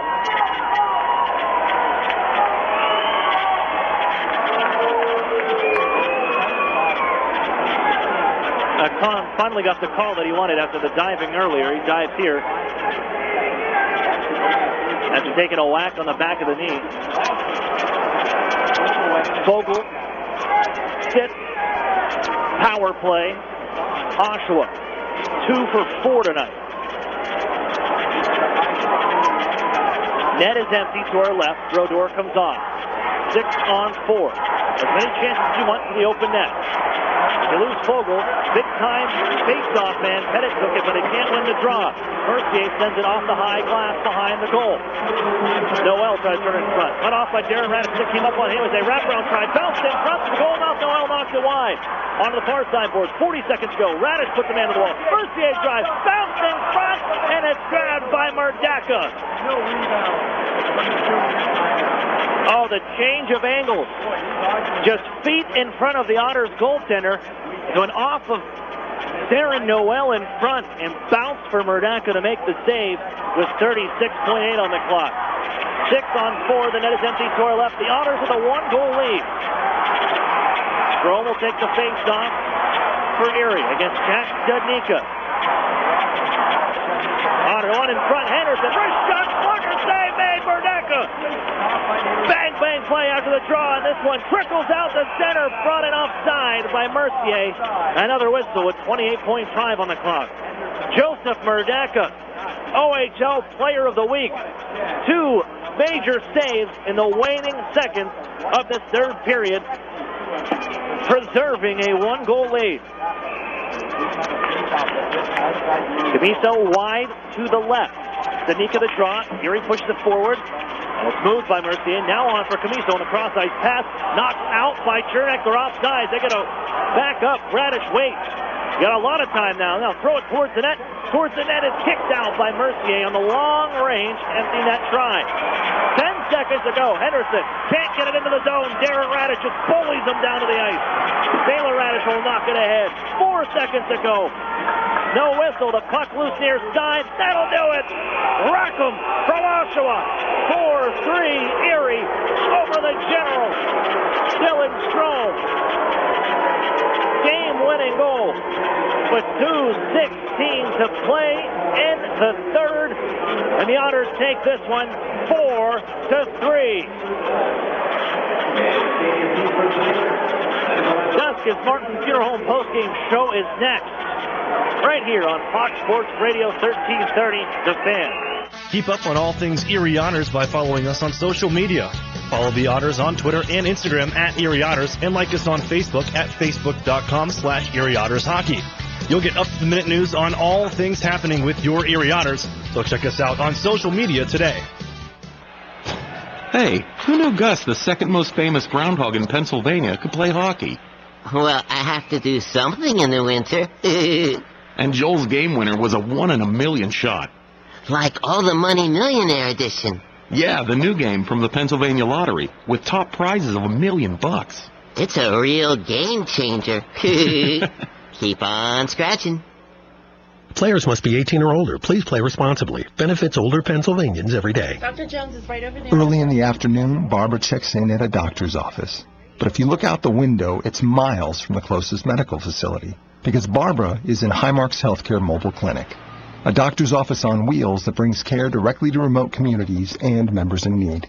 By reaching out to Highmark members in need and inviting them to our mobile clinic, we're making access to care a little easier. Living proof of the difference you can make when you're all for health. Highmark Blue Cross Blue Shield. Visit HighmarkLivingProof.com. Hey, Otters fans, Bertrand here from Cloud 9 Wine Bar. Do you know where you can get a great Sunday brunch? Cloud 9 Wine Bar is now offering Sunday brunch from 11 a.m. till 2 every Sunday. Our brunch features over 20 items, an omelette, a carving, and a crepe station. Stop in and see me at Cloud 9 Wine Bar on the corner of 10th and French in Erie, PA. It's Erie Otters Hockey on Fox Sports Radio, AM 1330 The Fan. WFNN, Erie. Welcome back inside the Tribute Community Center. Otters wrap this one up. 4-3 the final here from Oshawa, Ontario. Oh, in a good game. Here are the top two teams in their respective conferences. And the Otters prevail. A late goal from Dylan Strome. And the Otters have won a 14th straight game, extending the team record.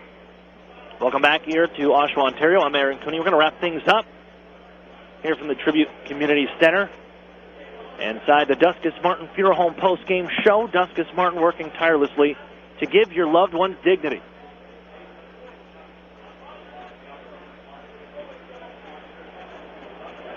And back into the first, as we hop inside the Arctic Spas recap, it was the Otters, after a turnover by Mason Kahn at 17-21, Alex DeBrincat taking the puck away, hands off to Dylan Strome at the right circle, swipes it back on the give for Alex DeBrincat, and he slaps home the one-timer. 50th goal of the season, Alex DeBrincat, 3 consecutive 50-goal, 100-point seasons. First to do that in OHL modern-era history. Second player in OHL history to ever record 50 goals in 3 straight seasons.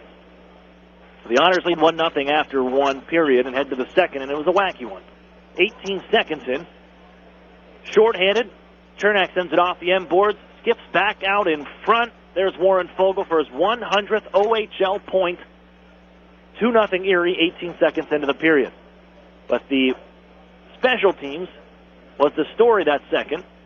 The short-handed goal for the Otters, but at 6:42, Oshawa on the power play, and it's Eric Henderson after a harmless shot from Broussard at the right side, it seemed like. The right-hander off the wall, throws it towards the net. Renaka thought he had it, but it must have trickled through him and down. He looked over and he had a discussion and was barking at Brent Colomb, one of our officials here tonight, wasn't going to change anything. He never got the whistle. And the puck is found underneath the Otters goaltender, Joseph Mordaka, in his 10th straight start. And slides it back net. It's a 2-1 game. 2 minutes and 16 seconds later, a power play again for Oshawa. And this time, it's the league's leading defensive goal scorer, former Sault Ste. Marie Greyhound Medrick Mercier, with a bomb of a one-timer from the center point area. Goes 6-0 on Mordaka. We're tied at 2.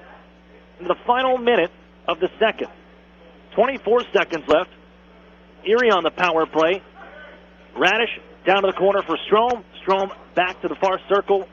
Finds the seam and finds DeBrincat. Another one-timer off the post and in. Otters lead 3-2. Feeling pretty good in the final seconds, right? Wrong, because at 8.1 left, 19:51 it reads. The Oshawa Generals tie things up. Brassard gets loose. The Otters were overloaded on the defense on the near side. That left Brassard open on the right side. He drags to the middle of the ice. Wrists it home. Tied at 3 after 40. To the third period. Erie, 13 shots on goal. They had to make Jeremy Brodeur work for his 40th save, but they were able to get one behind him. 17:44 after what there could have been a couple calls before this for both sides. The refs put the whistles away until the final seconds, and it allows the Otters at 17:44 to DeBrincat. To Taylor Radish bouncing in the slot. Strome picks up the puck, wrists it home as he leans into the snap. Back of the net, glove hand side, 4-3 Erie. And they've been called for a slashing call. Warren Fogle, the final minute. Otters preserving the lead on the PK. Goaltender pulled, and they do just that. Keep the Generals at bay, and the Otters take this one. Final score, 4-3, a 14th straight victory for the Erie Otters on this win streak, continuing their team record. Alex DeBrincat, also with his 50th and 51st, also has an 11-game goal-scoring streak. That's also the team record, passing Taylor Radish this season and Dane Fox back in 2013-2014, who both had 10. DeBrincat now with 11 as he leads the league in offense. 51 goals, 56 assists, 107 points for Alex DeBrincat. Duskus Martin, Funeral Home Post-Game Show, wrapping things up from Oshawa, Ontario. Time to take a look at tonight's Ironworkers Local Union number 3's Ironman of the game with tonight's 3 stars. Third star, Matt Brassard, goal and assist. Second star, Alex DeBrincat, 3-point night, 2 goals and an assist. First star, Jeremy Brodeur, 40 stops, but the loss is what's more important. As the Otters take this one 4-3. 6,017 in attendance as we wrap things up here from Oshawa and the Duskus Martin Funeral Home post-game show. The Otters, well, they're going to stay on the road. Well, we'll come back to Erie and then go back onto the road this weekend. A 3-3 weekend for the Otters. Back-to-back 3-3 weekends at the end of the season. That's nice. But this first 3, all on the road, as they'll visit Guelph Friday night, 7:30. Barrie Saturday night, 7:30. Owens Sound Sunday afternoon at 2 o'clock, as Owens Sound gets nicely tucked in bed, and Saturday night they don't have to play or anything, so they'll be ready to go Sunday. The Otters finishing up at 3-3 then. And then the following weekend they do it again, 3-3 once again. Otters traveling on a Sunday as well, because you got 2 home games, Friday, Saturday, and then into Niagara Sunday afternoon. It's a great way to end a 68-game schedule. A couple of 3-3 weekends towards the end. You got to travel on the last day for afternoon games. Either way, wrapping things up, the Otters 4-3 for a 14th straight victory. As we wrap things here from Oshawa, I'm Aaron Cooney. We'll thank John Kleiner back in studio as the Otters win a 14th in a row. Team record continues, and will continue away from the Erie Insurance Arena for another week. Until Friday night from the Sleeman Center in Guelph, I'm Aaron Cooney saying so long. We'll talk to you then. This has been the Erie Otters on Fox Sports Radio 1330, The Fan. Hey, thanks, Aaron. 4:37 and change, Fox Sports Radio AM 1330, The Fan. John Carter at the Boston Store. Aaron Cody up in Oshawa, Ontario. The General City Erie Otters